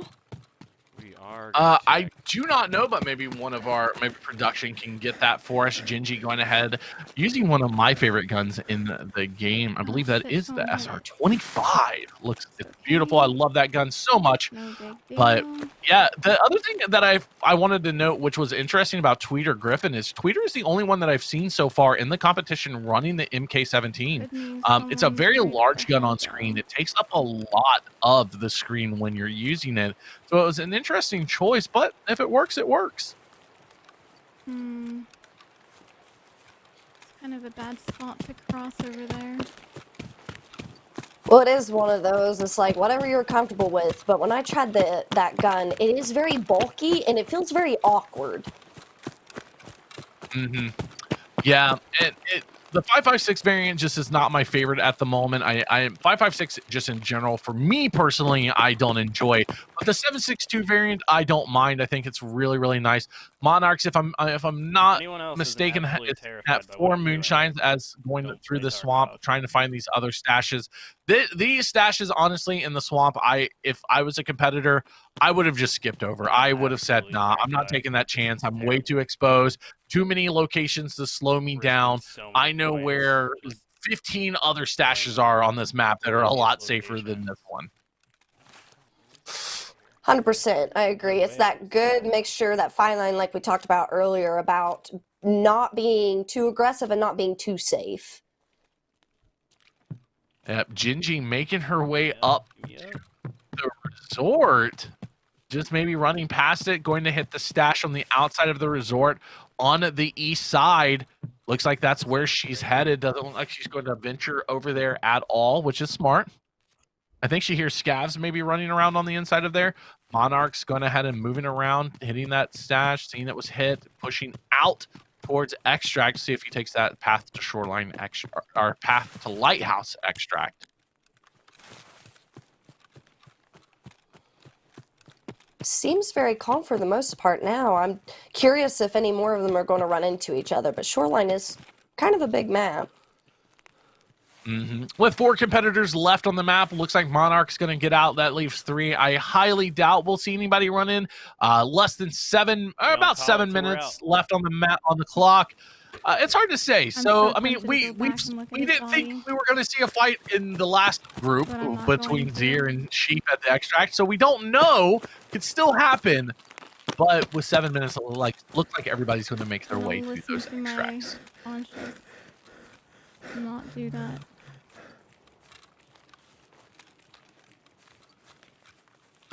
War Pickle seems to be holding up really well as well. He's very calm. I can't tell. Yeah. Like, what gun is he using? Is that an HK? I believe that is an HK that War Pickle is using, or it could be a modded out TX with the HK style body. It's hard. I don't fully know, but it is 5.56. I'm pretty sure it's an HK. I think all of them are probably already. Well, I am surprised that anyone in the tournament would be using 5.56. No. Well, wait, War Pickle's using an SR25. It looks like he has the HK body on the front of it, not Gingy. Maybe I can't see it well because he is right in front of it and it's very small on my screen. I'm just trying to guess. Agreed. It looked a little weird. It really does look like the HK like this small. Chad, I wear glasses, guys, for a reason. I'm blind, okay? Oh. I can't see his hotbar. It's a blur for me, Chad. Closed it. You guys, you guys got to understand. It's very hard for me to see certain things, okay? Every stash can have moonshine, but it is not guaranteed. Oh, okay. Rip.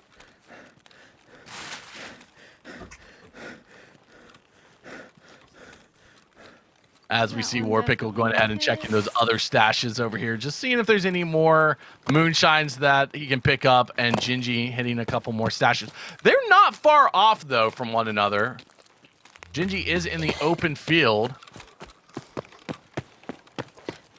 Well, and at this point, it's kind of hard to tell who's got the upper hand right now. It seems pretty even for the most part.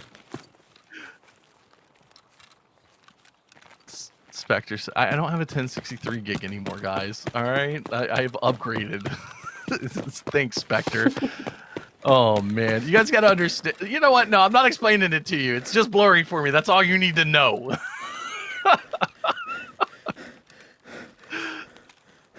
Now, something to note, though, is Gingy is pushing over towards War Pickle. They are kind of hitting the same stashes. We might be getting a fight here. With 4 minutes left on the map, they are pushing towards the same extract unless War Pickle decides to go ahead and get out. He is looking for this stash over here in the wood. Like, there's a wood crate stash, or I don't know since the map change if it's still here. I haven't looked. I'm pretty sure it is. It's right around this area. At least it used to be. This is so open. Oh, they're both so close. I feel like they're going to run into each other, and it's going to be amazing. It is still there. He is trying to get it, goes ahead and finds it, but I believe he laid down while finding it to make himself a little bit safer. That's going to be 5, I believe, for War Pickle. But Gingy is not far off. I mean, a little bit of a distance. We probably will not see her close that gap because she is over towards Blue Fence. It all depends on where War Pickle decides to move, if he's going to get extract or not. And he is moving towards that extract. Is 24 points. I want you guys to take a look at Monarch's moonshines. 1, 2, 3, 4, 5, 6, 7 moonshines that I can see. 8. There's another one hidden underneath. That is quite a lot of moonshines there for Monarch. That's going to be huge points on the board. I'm really curious though if these two are going to run into each other. I keep waiting for it. I feel like I just wasted time going this way then. It's okay. Oh, You wanted to check. It's fine. no. True. With this being said, though, I want just a thing real quick. If Gingy had decided not to go for these stashes, she would have ran into Warping. There's no doubt in my mind they both were going towards the exact same stash, or exact same extract. She has less than 2 minutes. I don't think she would have pushed to Road to Customs. We would have seen a fight, but this is how little decisions change everything per map. Or you, even in your live games, one decision can change it between a life and death fight. Now, one other thing, we are being told there is a poll. New monitor, or bigger monitor, or new glasses for me. Wow, chat. Okay, thank you guys. I appreciate that poll. You're amazing. I love you so much. They've got your back, Bunny. I guess so. I appreciate it. You're looking out for me. Okay. All right. Well, thank you for worrying about my eyesight and my monitor side. I'm literally like right here. Which is Gingy going to make it out in time? Run to the train. Gingy should make it out as long as she heads over to the railroad or to the new extract. Because remember, CCP temporary is no longer an extract. They have removed CCP temporary on the and with that, she has to go towards that little railroad area, the new train area over there, and she is moving towards extract. Now, with that being said, we will be getting updates as soon as she gets out and those tallies are updated. We might see a big change here. I mean, that's a lot of points for Gingy, getting a lot of moonshines, picking up a couple of kills. Also, we might have a new first place. We'll find out shortly. Victoria, what did you think about your favorite map in the game?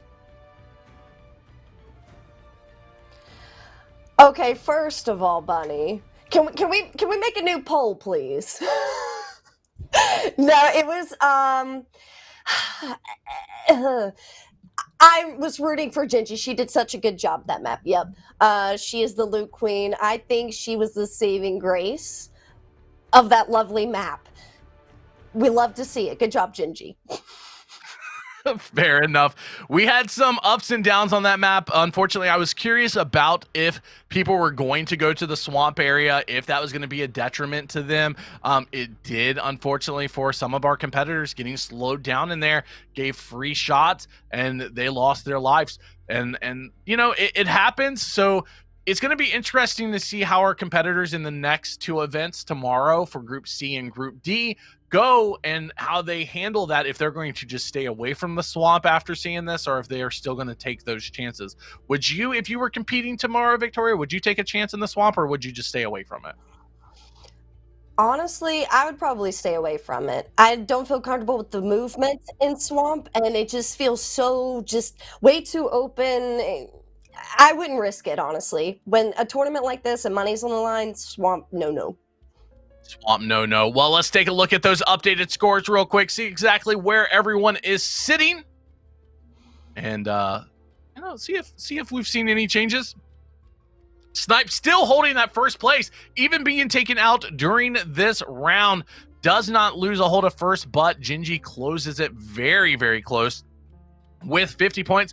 Monarch sitting at 49, Tweeter Griffin at 31, Warpickle 28, and Hugo at 24. So with two maps left, we could see a change at any moment. This is something that is this is a very different story than we saw with the first group. The first group, the top three got into the top three and they never really left, but it seems like this is a lot more open and nobody is as secure as the last group were. So we could see a change at any moment, especially while we lead into our next map. We have an entirely different map coming up, and man, I'm excited about this map. This one's going to be interesting to note because we are going to a lot of people's favorite maps. It's an early map where you live on this map as a new player. So much of your experience with Tarkov is based around this map. It's going to be customs. We're doing boss treasures. Victoria, tell the people at home exactly what they can expect.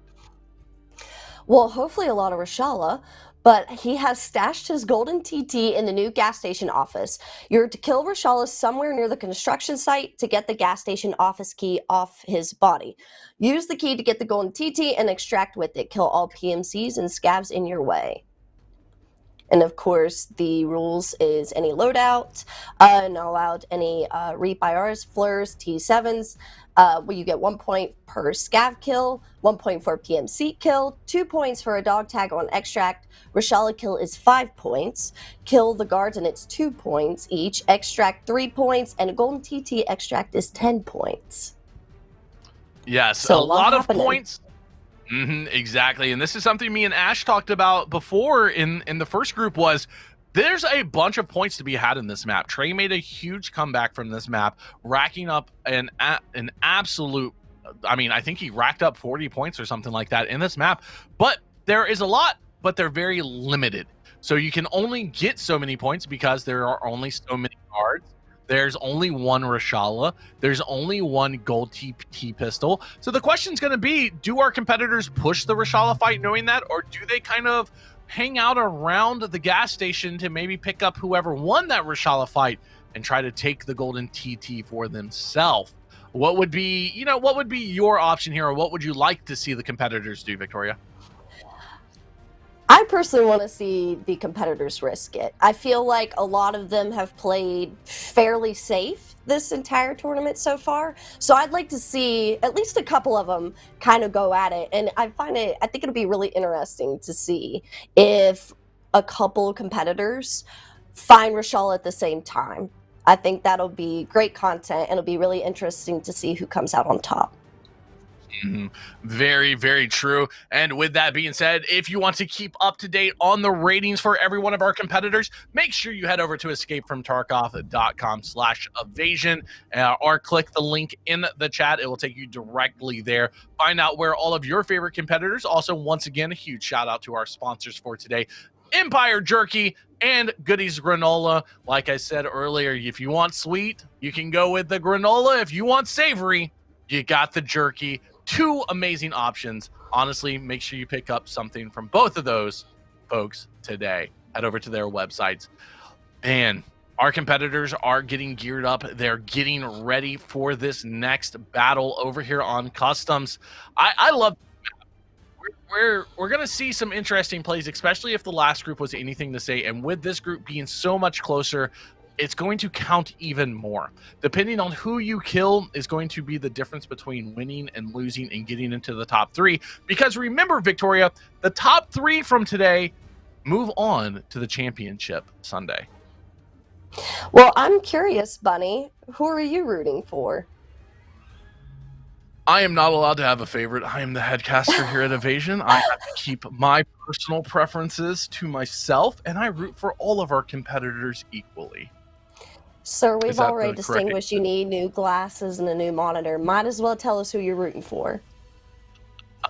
Listen, I am not. I have people that I'm like, hey, I'd like to see die. Honestly, like, here's the truth of it. I just want to see the scores close because I like watching everybody fight it out at the end and see who can kill who. I don't really go for anybody. I just like that close fight to see who's sneaking in and who's not. So that that's how I look at it. I just want to put on a good show. I hit the correct answer there.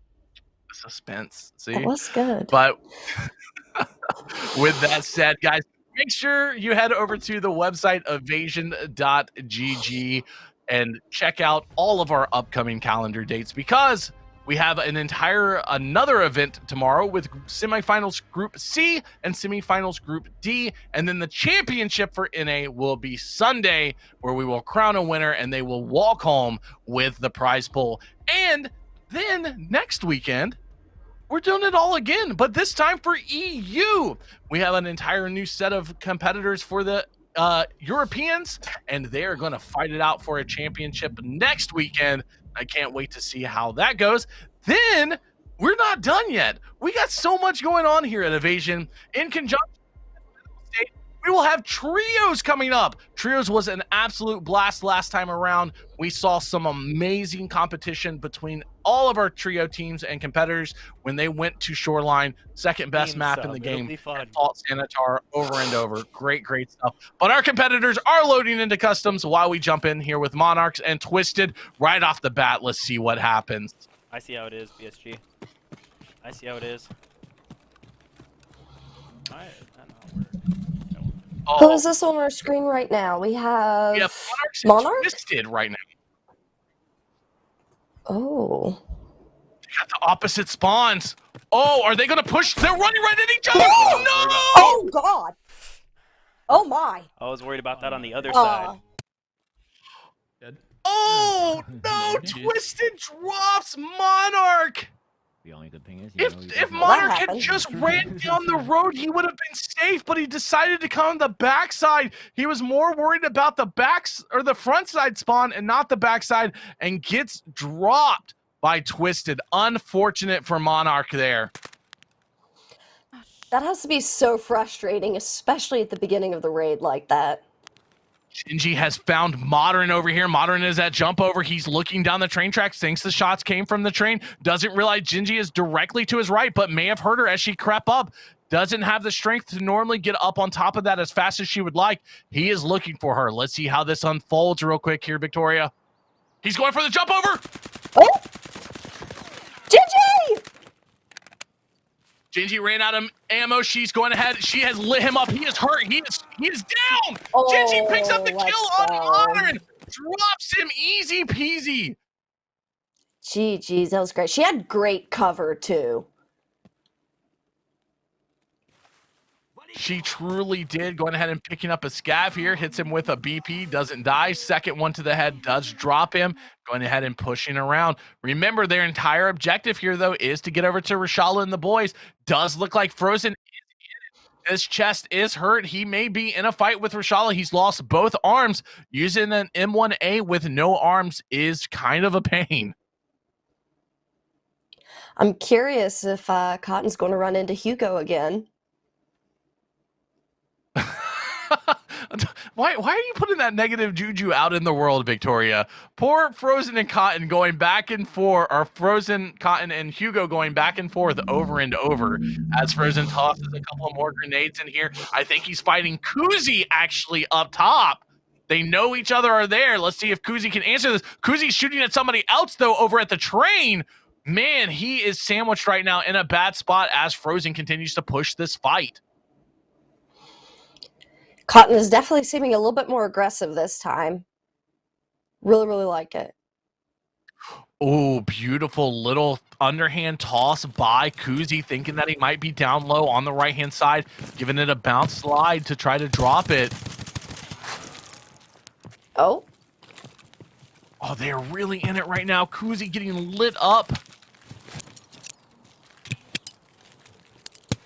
Oh, I can tell if that nade made it or not. Oh, it's hard to say. Kuzi should have the advantage as he has the high ground. The thing about it, though, is Frozen Cotton is using that flashlight, which is really hindering Kuzi's vision.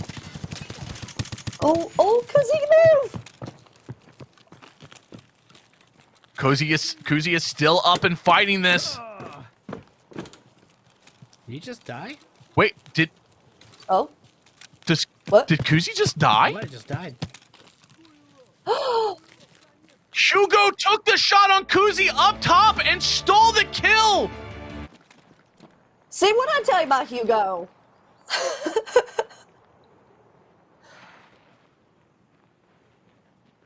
He saw me because he's a Chad.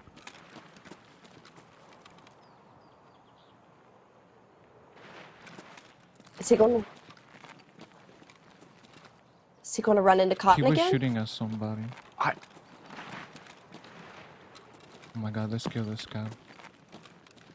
Hugo and Cotton here are on other sides of the map, but they were both fighting Kuzi. They cannot get away from each other at all during this competition. They just keep fighting it out, keep going the same way, keep playing the same style, and it is putting them into these fights over and over. But Cotton is getting time to go ahead and clean himself up, get get all of his bandages healed, whereas War Pickle looks like he may be coming into this third party. They are all circling around where Rashala and the boys are at here, Victoria. And it does seem like if War Pickle plays very, very slowly and strategically, I think he's going to come out on top on this one. He's proven this last raid.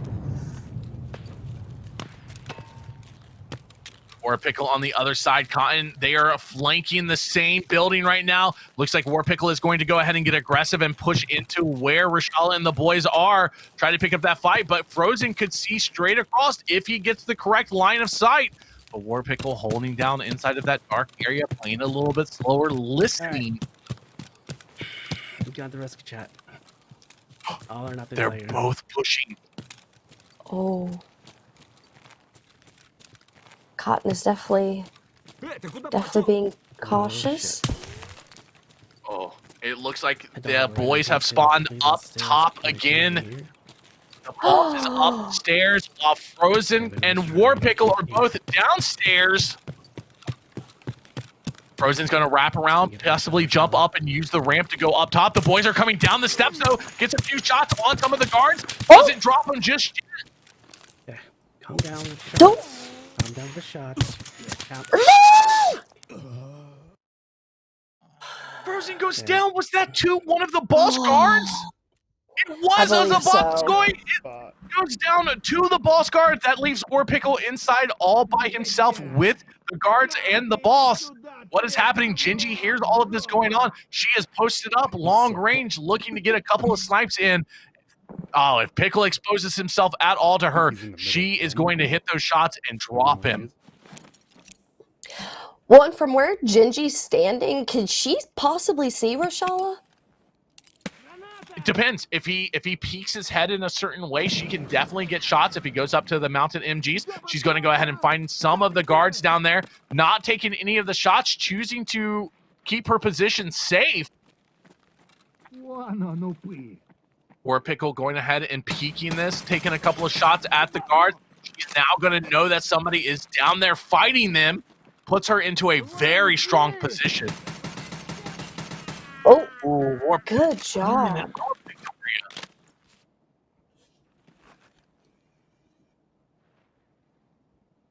Seems like he's waiting to... Okay, there we go. So we have one more guard left, or are both dead? I believe two are dead, and there should still be two up, plus Rashala if he hasn't been killed. I can't get confirmation on that yet, but we will find out very, very soon. But Gingy should have eyes any moment on any of this.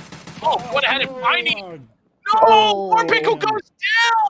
Is it another Zavatskoy that got him? Ooh. It is! Oh. He did so good. Oh, man. He Now the played question that is so... Gingy going to push? Yeah, that's what I'm curious about. She's heard all of this from her perspective, her little bird's eye view up here. We have Hugo still over at the skeleton construction up top here. Bones, some people call it. It's got a bunch of different names. Getting up top, going ahead and getting that body from earlier. See if Hugo pushes over now, because that is who Hugo had killed earlier. That was Kuzi. I feel like Kuzi has just not had good luck this tournament. Oh no, not Gingy, not again. Gingy, don't do it to Dab Life Mike again. Don't. I'm so nervous here. Do it. Sorry, no.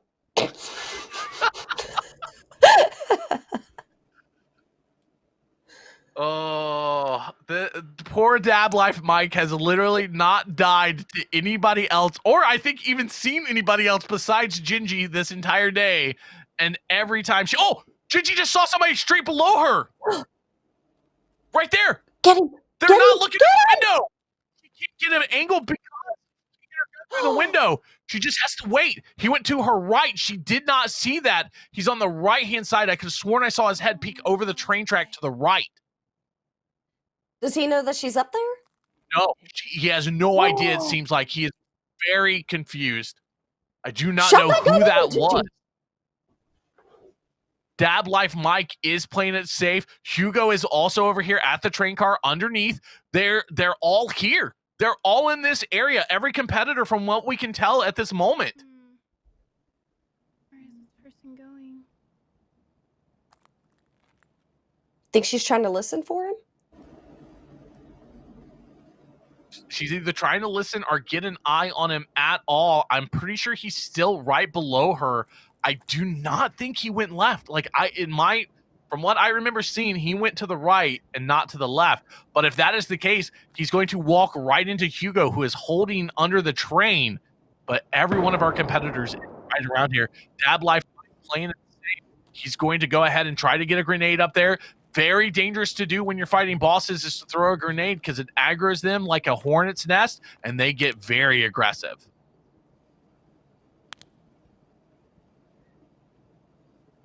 Yeah, he may have heard her because, I mean, he was kind of moving around pretty freely there, and now all of a sudden he's extra careful. So I wonder if he hears her. Quite possible that they could have information now that she's up there and is sketched out and doesn't want to push, and maybe right under her where she cannot get any information, she's going to push back a little bit. Just listening for audio cues. This is something very important. Like, play it slow, listen, get as much information as you can, and then make your decisions on how to push a fight. Wait. Well, and I wonder too, could he hear her walking on the glass? It's hard to say depending on where he was and what headphones he's wearing and a couple of other factors. He may have heard that and is sketched out now, or it could have made no audio and he just doesn't know. Looks like Hugo is still thinks he's hearing somebody over here. He does hear Twisted up on the body that he killed earlier, holding that position. Second exit.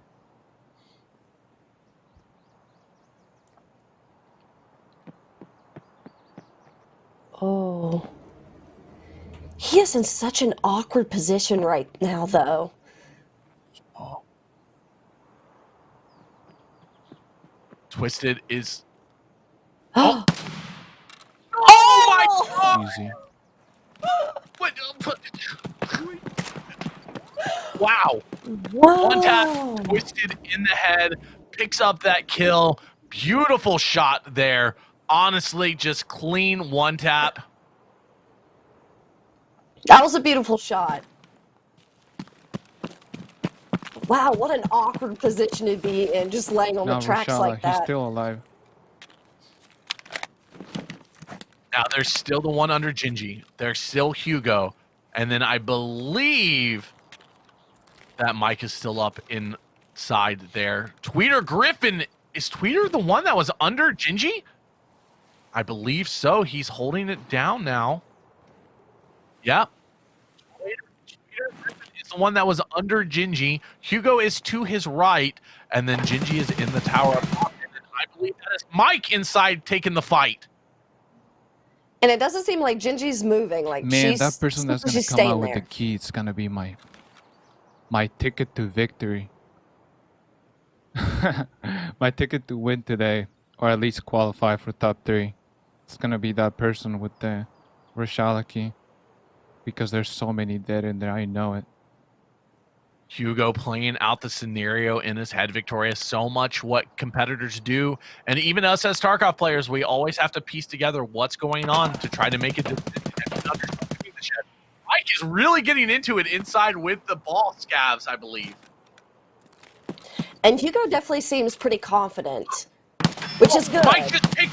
Good job, real quick. Mike just picked up Reshala, went for the key, but then Hugo's gonna take the shots on Mike. Mike jumps, and it doesn't matter. He's still alive. His stomach is heavy bleeding, but Mike is still up. This is still anybody's pick.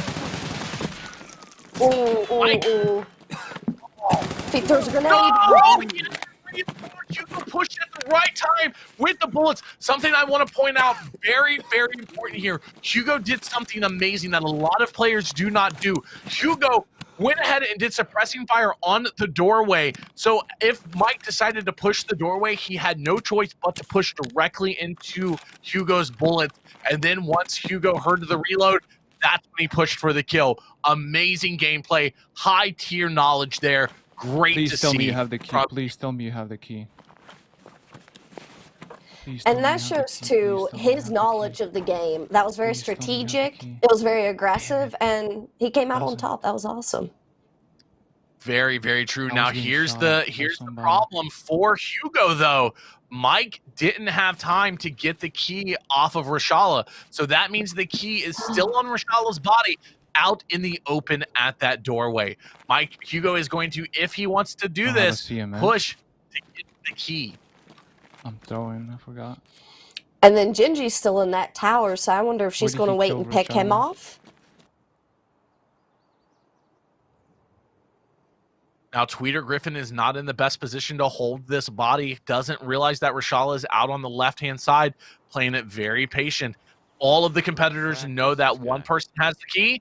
They need it to get the golden TT. So Hugo going ahead, double-checking some stuff, possibly going to heal that arm up, listening before he does, maybe get into a little bit safer position. They actually already moved over. Oh, Gingy moved. Gingy moved out of the window. We saw her a little bit earlier, going ahead and finding. Oh, perfect Just opportunity. a second more is all she needed, and he would have been dead. Oh. Seems like she's going to hold that. Oh, I had the stamina bug. The key is restricted. It should not be able to go into the butt. They have to have it on their body. Wait, it can, Preppy? I did not realize that. I apologize. Let's go! Surgery. Gingy caught him doing surgery, dropped him with no problem. Going to be picking up a lot of tags there and a lot of points. What a beautiful move by Gingy, playing it patient, knowing when to push. That is what thousands upon thousands of hours of game knowledge gives you right there. Dog tags. Really? Okay, but now, since Gingy is in there, who all is left? And where are they at? Peter Griffin does look like he maybe hurt a little bit. He's healing up. He was fighting something. I'm not quite sure what. It looks like Gingy and I believe there's one more. Actually, I'm not picking up this stuff. It's gonna make me heavier. And Kiba. Okay. Yeah, there is one more still on the map. Lots of action could still happen at any moment.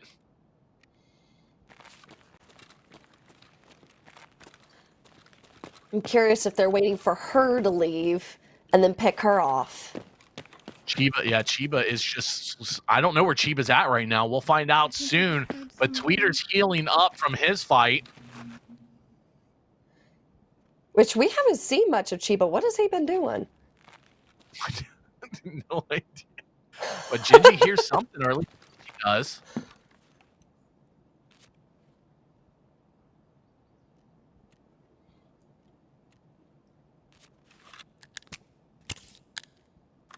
She's definitely listening to her surroundings. She's doing an amazing job. And Tweeter's still healing up. There's somebody else here. Oh my gosh. Ooh. Taking that chance, trying to go for the body. Tweeter is who she was carrying on the backside, healing up. But she's going to go ahead and grab the key, see if she can make this run without being seen over towards the gas station. Chiba may be hanging out there. 6 minutes left on the clock. She is going to have to push very quickly. Tweeter has no idea. Tweeter is totally lost, doesn't realize what has happened right in front of him. And she was able to sneak out like that. That is amazing, amazing, amazing. Meanwhile, where's Chiba? Gingy's going to go ahead and make the jump, push over to the gas station. She is going for that 10 bonus points. Tweeter's just going to have a drink in a bush. Has no idea. Zero idea of what has happened so far as we bring up Gingy on the big screen. Chiba off in the distance here, getting eyes up over towards dorms right now. I think she's going to be able to get away with this. Both of them, I don't think either of them have a clue what's going on.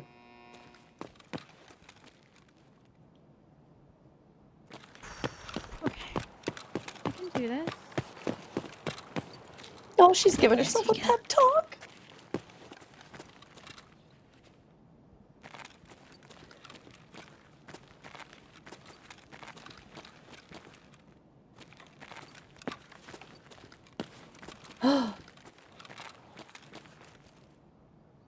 What extract is she trying to take?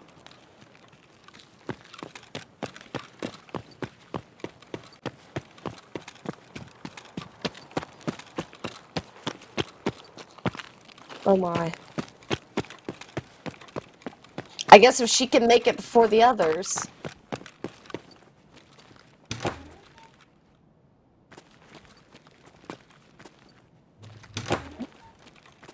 Okay. She's definitely moving quickly, which is good. I guess it just depends on if the other two, if they're moving quick enough. Which Tweeter seems like he's moving There's pretty someone else quickly, over there. so I guess it's a matter between Gingy and Tweeter. I'm just gonna Oh. leave it. I'm not gonna try to go kill him since I have the Run, golden Gingy, PP. run! Definitely. Now, interesting, Victoria here. They are on the opposite sides. Tweeter is going ahead and moving towards extract. Gingy just went through the door. Depending on Buddy, her she's got extract, the gold gun. she She's has got the the golden golden gun. She needs to move to extract safely and securely. She's playing it smart here, trying to take the the least traveled path. Oh yeah, you can't put that. That's right. You're saying that.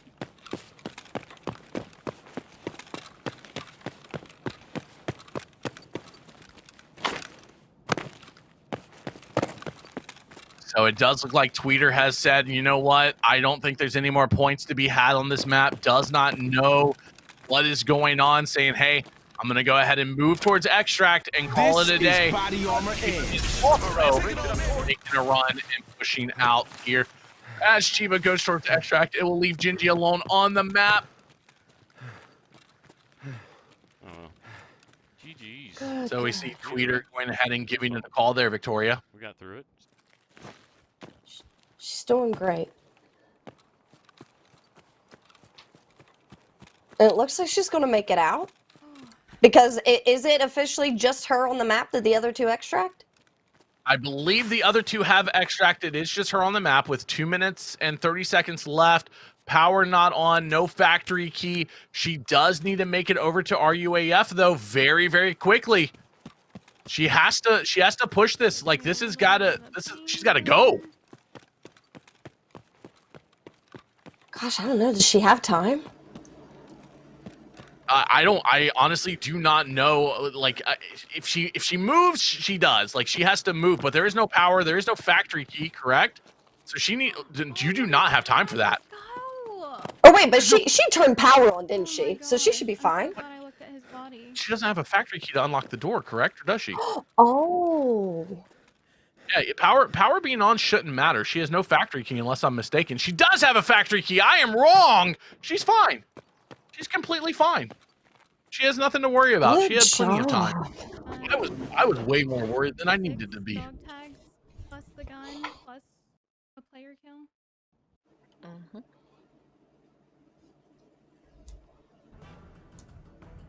Well, with that being said, sometimes it's hard to tell what people have in their containers because if they have a key tool or something like that, we here do the best that we can with the knowledge that we have. But she made it out. She had the key. Worked out well for her in the end. Man, what a great raid by Gingy, surviving with 6 dog tags, Victoria. Yeah, that was amazing. And it was so chaotic on that map. Everyone was in so many different places. So we're watching in like so many different zones and customs. It was amazing. They all did so well. And very good sneaking around when Gingy's in. Very clever. Very, very true. It really did work out for her. I mean, we saw at one point every single one of the competitors were just tied up, locked in with one another. They were in the same area.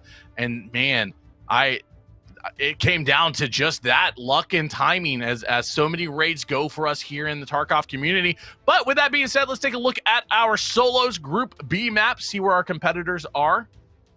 And with that being shown, Gingy sitting at 80 points, taking the lead off of that customs map and absolutely slaying out. Sniper dropping to second for the first time for the day with 68. Monarch moving into third with 49. Tweeter Griffin only off by 10 with 39. Warpickle with 30 and iHugo with 29. This is crazy. This entire group has been completely different than the earlier group today with the way that points have changed and the way that positions have changed. Honestly, 2 maps left. Anybody's game up for grabs here, Victoria. And like, I don't know. This is insane to me. This is crazy. It's definitely very, very close, and I'm a bit surprised. But Gingy, she made her comeback. Snipes is still holding his own. He's doing a great job. And I keep waiting for Warpickle to come through and Frozen to make their comebacks as well. But everyone is everyone's very close, and it's very suspenseful, very entertaining. It really, truly is. Well, with that being said, all of our competitors are getting ready for the next map. And honestly, I don't know what is going to happen. I mean, this is the last map of the day. Air support coming up. We saw a lot go crazy here on Lighthouse. This is the map that all of our competitors needed to use to get into the competition. This is where they had to qualify. So this is only fitting that this is the last map of the competition. So all of our players are going to be on Lighthouse Day. They're going to recover as many OFZ shells as they can from the airdrops and extract with them. Kill mini scavs and PMCs in your way for points. Multiple OFZ shells may be looted. Starting loadout, any loadout not allowed are Reapers, Fleurs, and T7s. Points, 1 for scavs, 1 for PMCs. Dog tags, 2 on extractions. Extract is worth 3, and each OFZ shell on extraction is worth 2 points. As we saw earlier today, lots of airdrops are going to be coming in. Each airdrop will have 3 shells in it, so a bunch of points possible to be looted here. But you have to take that chance to go for the drop. So what I'm curious, Victoria, is would you go for this drop, or would you kind of wait to see if somebody else goes for it and then takes shots on them? At this point, honestly, it would depend on where points are standing. If I was Gingy, I would personally kind of play it safe. But if I was Frozen, I'd probably take a little bit more risk. This being the last map, I've played things a little bit more risky, depending on my position in the leaderboard. Mm-hmm. Very true, but with risk, you know, it's hard to say because think about it. Warpickle, Hugo, and Tweeter Griffin all sitting very close to being in the top 3. The top 3 will be moving on to the championship on Sunday. And with that being said, though, them surviving and one of the top 3 not could make the difference of them getting in. So it's a hard call, and I would not want to be in any of their positions right now making that decision. I've done my time as a competitor. I am casting now because I don't want to make those decisions anymore. So with that being said, as we've seen, one raid can change everything. And one raid truly, truly can change everything. Guys, once again, I want to take the time to thank everybody for being here. We do appreciate you hanging out, watching, and being a part of this. It is a absolute pleasure to put this on. We have so many great people working behind the scenes. There are people at Battle State Games working behind the scenes right now. It is very late for them, so we want to thank those guys for helping put on everything that you are seeing. They will be around tomorrow again because we will do this all again tomorrow, where we will have Group C and Group D fight it out at the same times, 12 p.m. Eastern Standard Time and 3 p.m. Eastern Standard Time. And then the championship will be Sunday at 12 Eastern Standard Time. And also on Sunday for the championship, tell your friends, we will be having Twitch drops. We know you love your Twitch drops, whether it's from bolts all the way up to a slick. You could be getting anything. Who knows? I don't know what we have for drops, but we will have them. So make sure you guys are back here for those drops on Sunday. Victoria, you going to be watching Sunday for those drops? Oh, 100%. I'm trying to get a slick. I once left one on the old gas table, so I have to try to get one this time. Yeah, very true. All right, with that being said, we have a lot going on. Our competitors are getting ready to go into raid. And with 15, I mean, they're right there. So many few points between tops and who's in the top 3 and who's not. I can't wait to see Monarch getting a very interesting spawn here. Good luck, dude.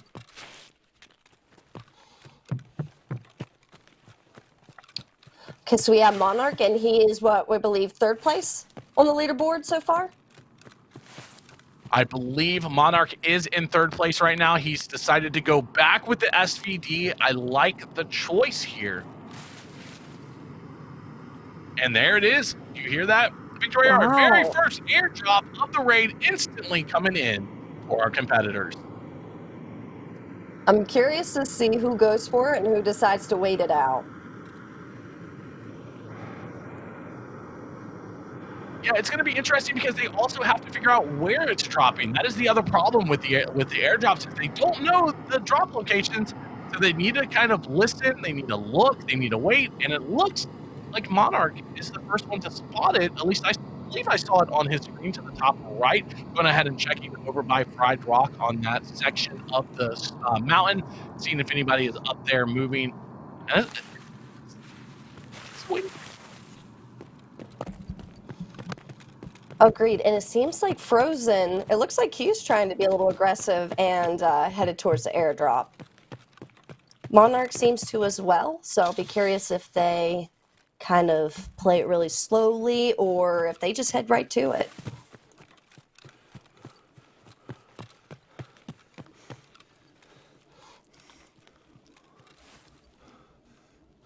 Monarch is definitely, it seems like he hears something, he's looking around, paying attention to his surroundings, but he is in a really weird spot. I feel like someone could be up top sniping down, which he seems to be aware of. Yeah, and this is what we were talking about earlier. These competitors are 100% playing it safe. They're playing slow. They're playing methodical, especially the people who know that they need to push to try to get into this top 3. Frozen over there dropping some of the rogues, which is interesting. We saw how that did not pan out for our past competitor. Exactly. So curious to see how they play, this being their last map. Kuzi seems to be playing it very safe, looking around up top of the rocks. It looks like Modern here's Kuzi. We might be getting into it right here. We'll find out. Oh, that's right. They are near each other.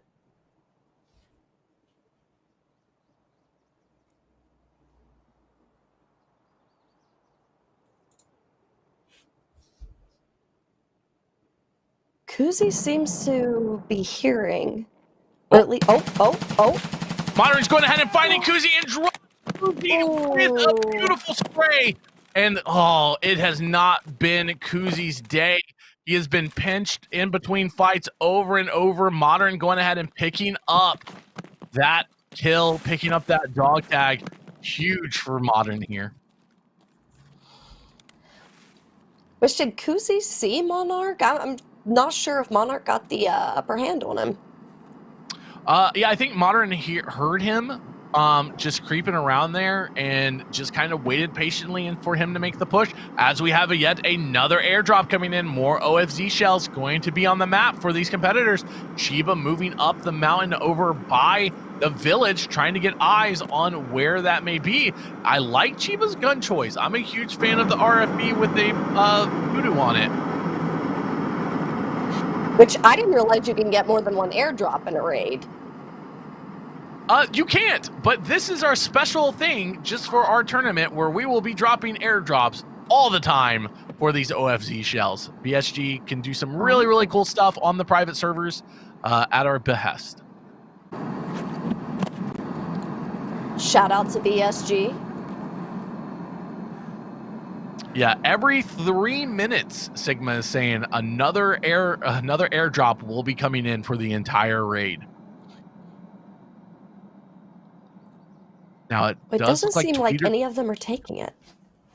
No, it's interesting to note none of the players are taking the bait of the airdrops. They're listening, they're looking, and then they kind of forget about it, and they're just looking for one another.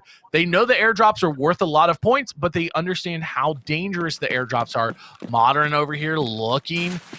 running up Pride Rock, trying to get eyes. Tweeter Griffin going to be there, but it does not matter. Modern is really showing off why he's good and in this competition, dropping Tweeter Griffin in that fight. Good job to Cotton. That was an amazing, amazing play. Need this for bag second.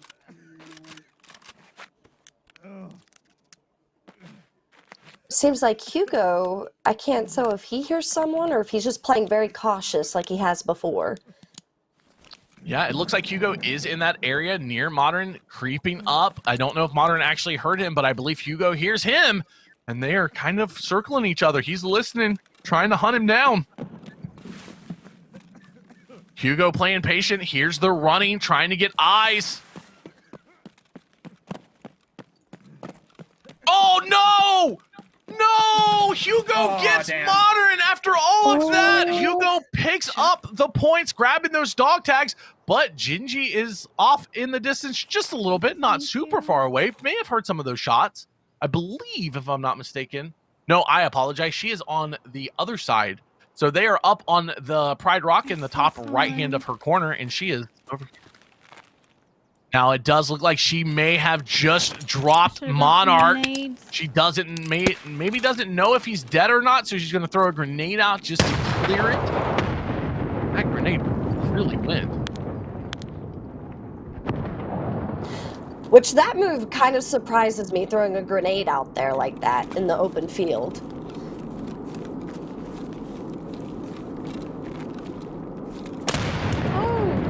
Oh. Wait, somebody's answering the call of the grenades back. Did I reload? No, I didn't.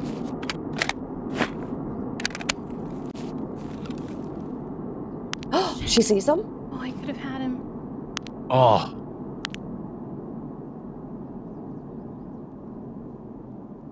But I don't think the other player knows where she is. Yeah, Hugo's still on the other side of the map. Another airdrop dropping off in the distance. Hugo pushing that direction. I think he hears somebody, though, up on the rock, possibly. He's playing very interesting over here because he's acting like he knows that they're here. Like he hears something, but then he's pushing off.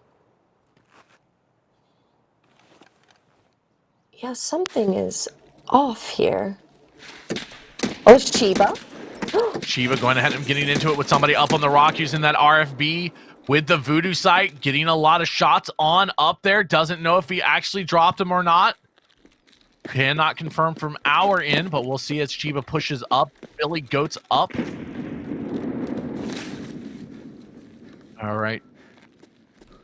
Shiva going ahead, trying to find. See, he knows he's still up. He heard the grenade come through here, Victoria. Unfortunately, though, Chiba just is in an odd position. I don't know how he's going to handle this. Not well. Well, Shiva goes down, Twisted up above, drops him with a nice little chest, the headshot, hard to tell. Twisted thinks he hears somebody. Nope, maybe. Throwing a grenade out to be sure. You still getting shot at? Yeah, right over here.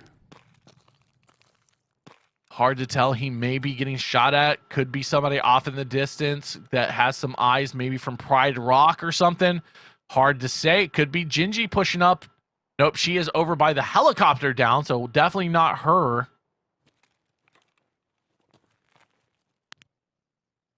Gingy definitely could tell that there's action in that area, but I can't tell if she's going to push or just wait it out. But she has been playing this very smart the entire tournament. She just kind of stays back, waits it out, and makes sure that she's confident and comfortable in the position she's in.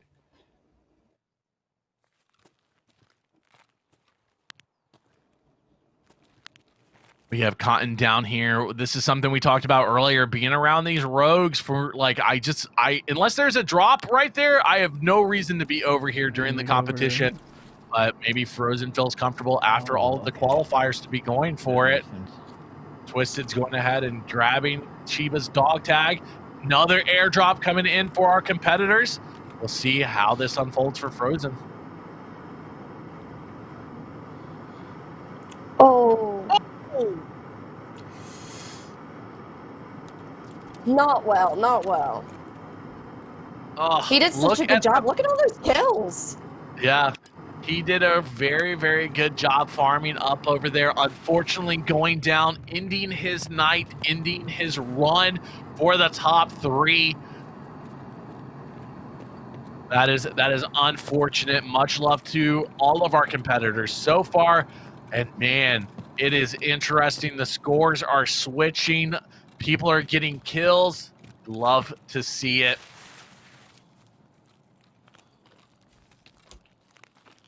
And for this being the last map of this group, they're all playing quite aggressively. I have to agree. Yeah, I agree with that 100%. Hugo is taking out rogues from a distance. That is the best way to take out rogues. It's always from a distance. Dropping them one in the tower. Gotta give it to Hugo also, deciding to go with the drip. He decided to put on the tracksuit for the competition. Which, side note about the clothes, they are so expensive, Bunny. Yeah, we got to sink our money into something. It might as well be our clothing.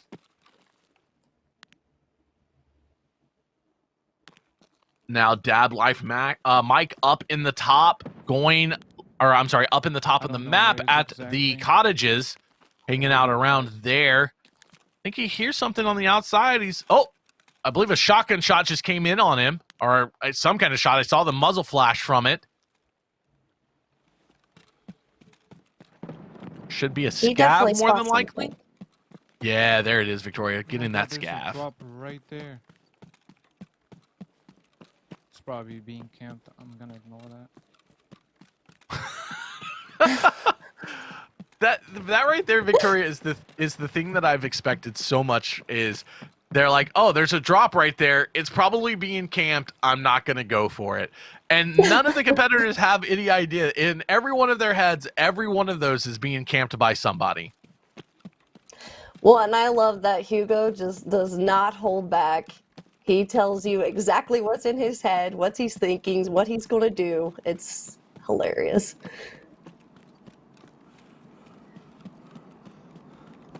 This is the sketchiest thing I've done in a little while. All right, Snipes is taking a look over towards Pride Rock, seeing if he can't get any eyes on using that mutant. Dab Life Mike isn't far off. Dab Life is actually up at the other cottage, the one that's just a little bit to the north. More airdrops coming in makes it very hard to hear anybody coming around you. If you're one of the things I'm interested to see how our competitors are doing with the sound is if you hear the airdrop, you know it's going to be covering your sound. How many people are using that to push, and how many people? More shots off in the distance. And Snipes definitely comes across as a player that would use the sound to his advantage. Very true. Dab Life Mike trying to get eyes. I wonder. I'm curious. At what point do our competitors start going for these drops? Because they have been completely ignoring them. They have said, "Nope." I think every one of them is being camped.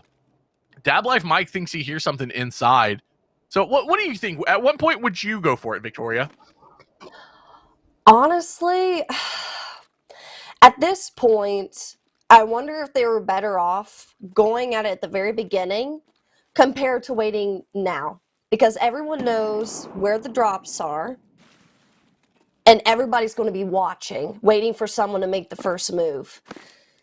So at this point in time, I don't know if I'd actually go for it, unless I saw someone else. Yeah, that is the thing. Like that, it's hard to say. I mean, as we take a look here, Dab Life Mike and Snipe, they're close to each other. They're a little bit far off. Dab Life thinks he hears something. He's getting a couple of more scavs up here that have spawned in. And then Snipes is also trying to look for any kind of points. It's just blowing my mind that these guys are not pushing any of these, especially knowing, I mean, Snipes is in a comfortable position being, where he's at on the leaderboard, but every single point will just secure it more and more for you to be in the top 3.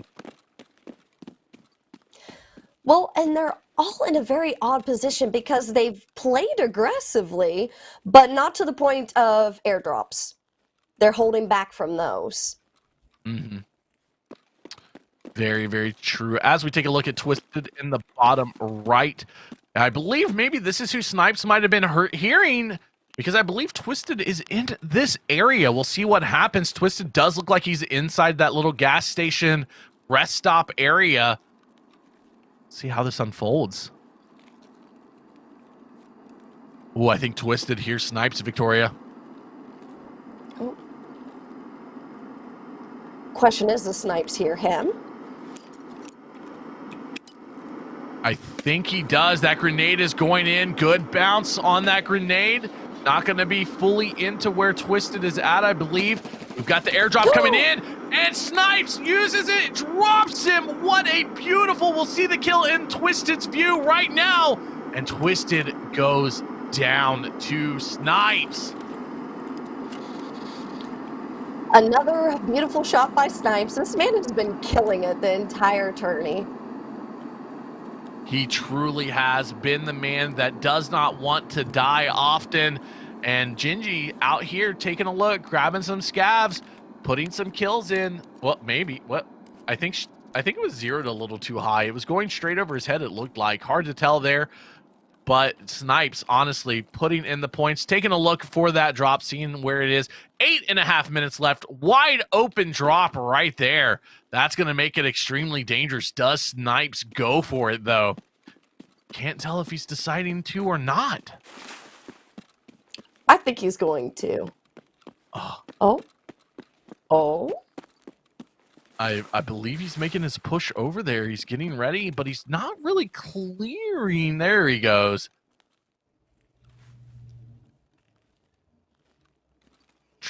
I get, like, I like it. He's clearing the area. I think he's starting to think with 8 minutes left, there can't be many people on the map, so I should be safe to go ahead and grab these. As he does, racks up 3 OFZ shells and decides to move a little bit. Get some stamina back, take a rest.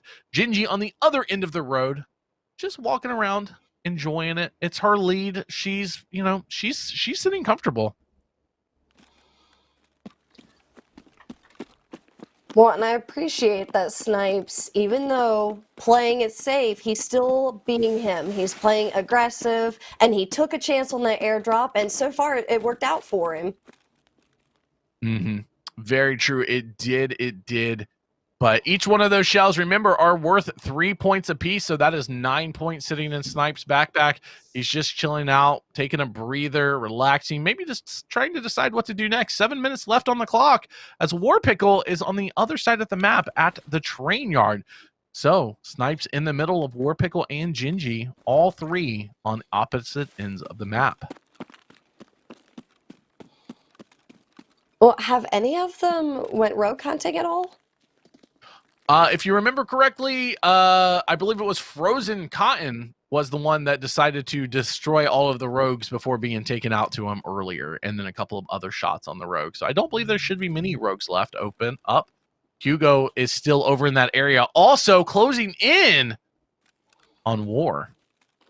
And then Dab Life Mike, I'm not quite sure where he's at. Is he still up at the cottages? I can't tell. Dab Life definitely seemed to play it a little bit more safer this round. Maybe he was afraid of Gingy sniping him again. Hey, that is an understandable thing, to be afraid of Gingy murdering you. That is definitely a possibility. It does look like Dab Life might be over here by Snipes, though. Dab Life has moved into the village. We now have confirmation. They are right next to each other. Snipes is going to go ahead and spray into the door. See how Dab Life handles this. Oh, he just got demolished by Snipes there. Great point fire by Snipes, using the laser to go ahead and pick up that kill. Snipes listening for any other movement. Unfortunately, Dab Life did not make it. Gets absolutely slayed out. A Scav decided to push Snipes. Snipes putting him down. And Warpickle hanging out on a roof at the back of the back of the factory or back of the train depot. Well, if you notice with Snipes, when he spots someone, he pushes hard. Like, he does not fall back. He just keeps going.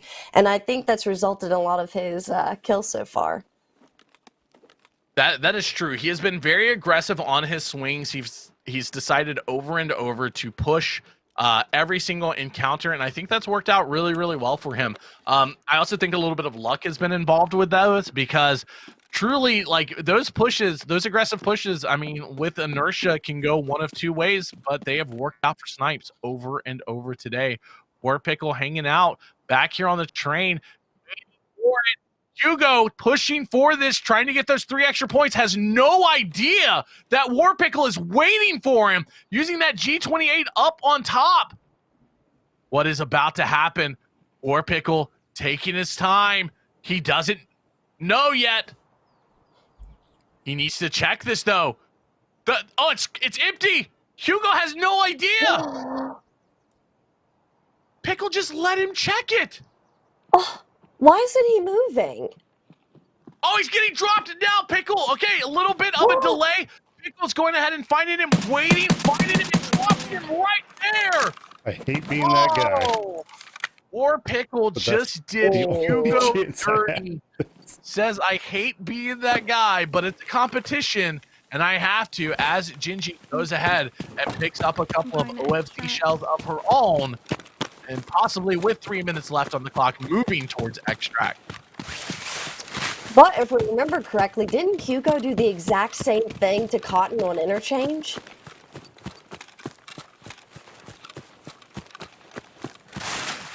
Yeah, exactly. I mean, we've seen it. Oh, wow, Gingy has racked up on OFZ shells. I don't know if you've noticed that her entire gamma container is full, as well as a couple more that she just picked up. But it is one of those things where it is a competition. It is a battle. You have to fight this out.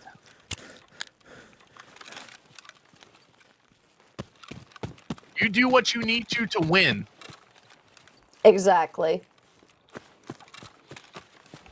When Gingy seems to have really picked up a lot of loot again. Wait, did she pick up more loot that she doesn't need to pick up just because it's out of habit? Well, there was a I couldn't tell. She exited the screen really quickly. Okay. 2 minutes 32.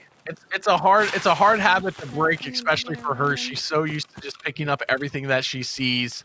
So I would not put it past her. So, but War Pickle going ahead and getting out in the bottom right hand corner, securing the tag from Hugo and a couple of other points.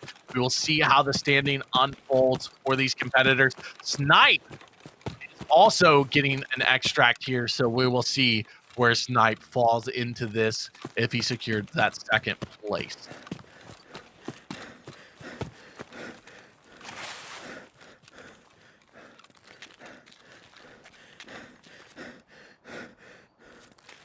With 6 OFC shells, all at 3 points apiece, that is 12 points on Gingy, plus any of the dog tags that she may have secured, all of the scav kills, and any of the other PMC kills that she has. Lots of points to make her run over towards extract. Oh, without a doubt, she has definitely secured her spot. This is nerve-wracking. At 6, 12, 18 points. I apologize. I missed in my math. She has 6 of them, right? Yeah. I actually don't. Oh. Can you drop stuff for weight saving? Is she going to extract here? Yep, she is heading straight towards extract right now.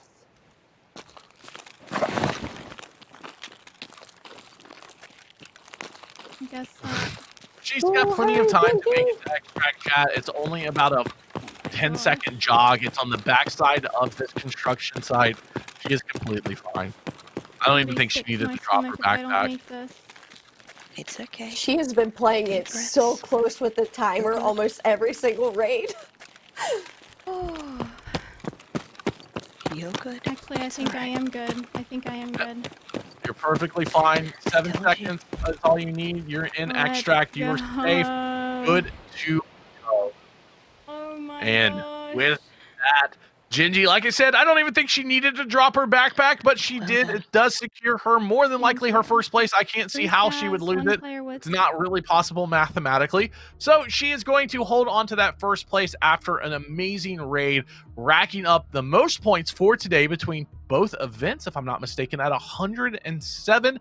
But as everybody gets up and that is updated, we will give you that score in just a moment. But I think we are ready. Scores are ready. Everyone's out. Let's take a look. Go ahead, Victoria. Tell everybody at home how today unfolded. Well, Gingy has secured her spot as first today with 107 points, and Snipes number 2 with 91, and third place is War Pickle with 59. It was amazing raids. Everyone did amazing, and it was very intense. It was very fun to watch. They all did an amazing job. Proud of them. Truly was. I mean, 107 and 91 points from our top two. War Pickle sitting at 59. He literally sniped third with that kill at the end and those OFZ shells. I mean, that was just taking out some of the competition that was close to taking that third, slipping in at the last second. Crazy to see. But with that said, all three of these competitors will be moving on to our championship on Sunday, where they will be fighting it out for the prize money. And also, don't forget, chat, at Sunday, we will be having drops here at 12 p.m. Eastern time for that championship. But before we can get to the championship, we still have an entire another day of events. Tomorrow, same time, same place. Events start at 12 p.m. Eastern Standard Time and 3 p.m. Eastern Standard Time for Group C and Group D. Guys, once again here at Evasion, we want to thank you for joining us. I want to thank our new sponsors, Goodies Granola and Empire. Once again, Empire Jerky. Much love to those guys for supporting and being part of this team. And also, you, Victoria, thank you for joining me for your very first cast here with Evasion. Do me a favor, go ahead and tell everybody where they can find you, a little bit about yourself. Oh man, I'm so bad at introductions, but thank you guys so much for having me.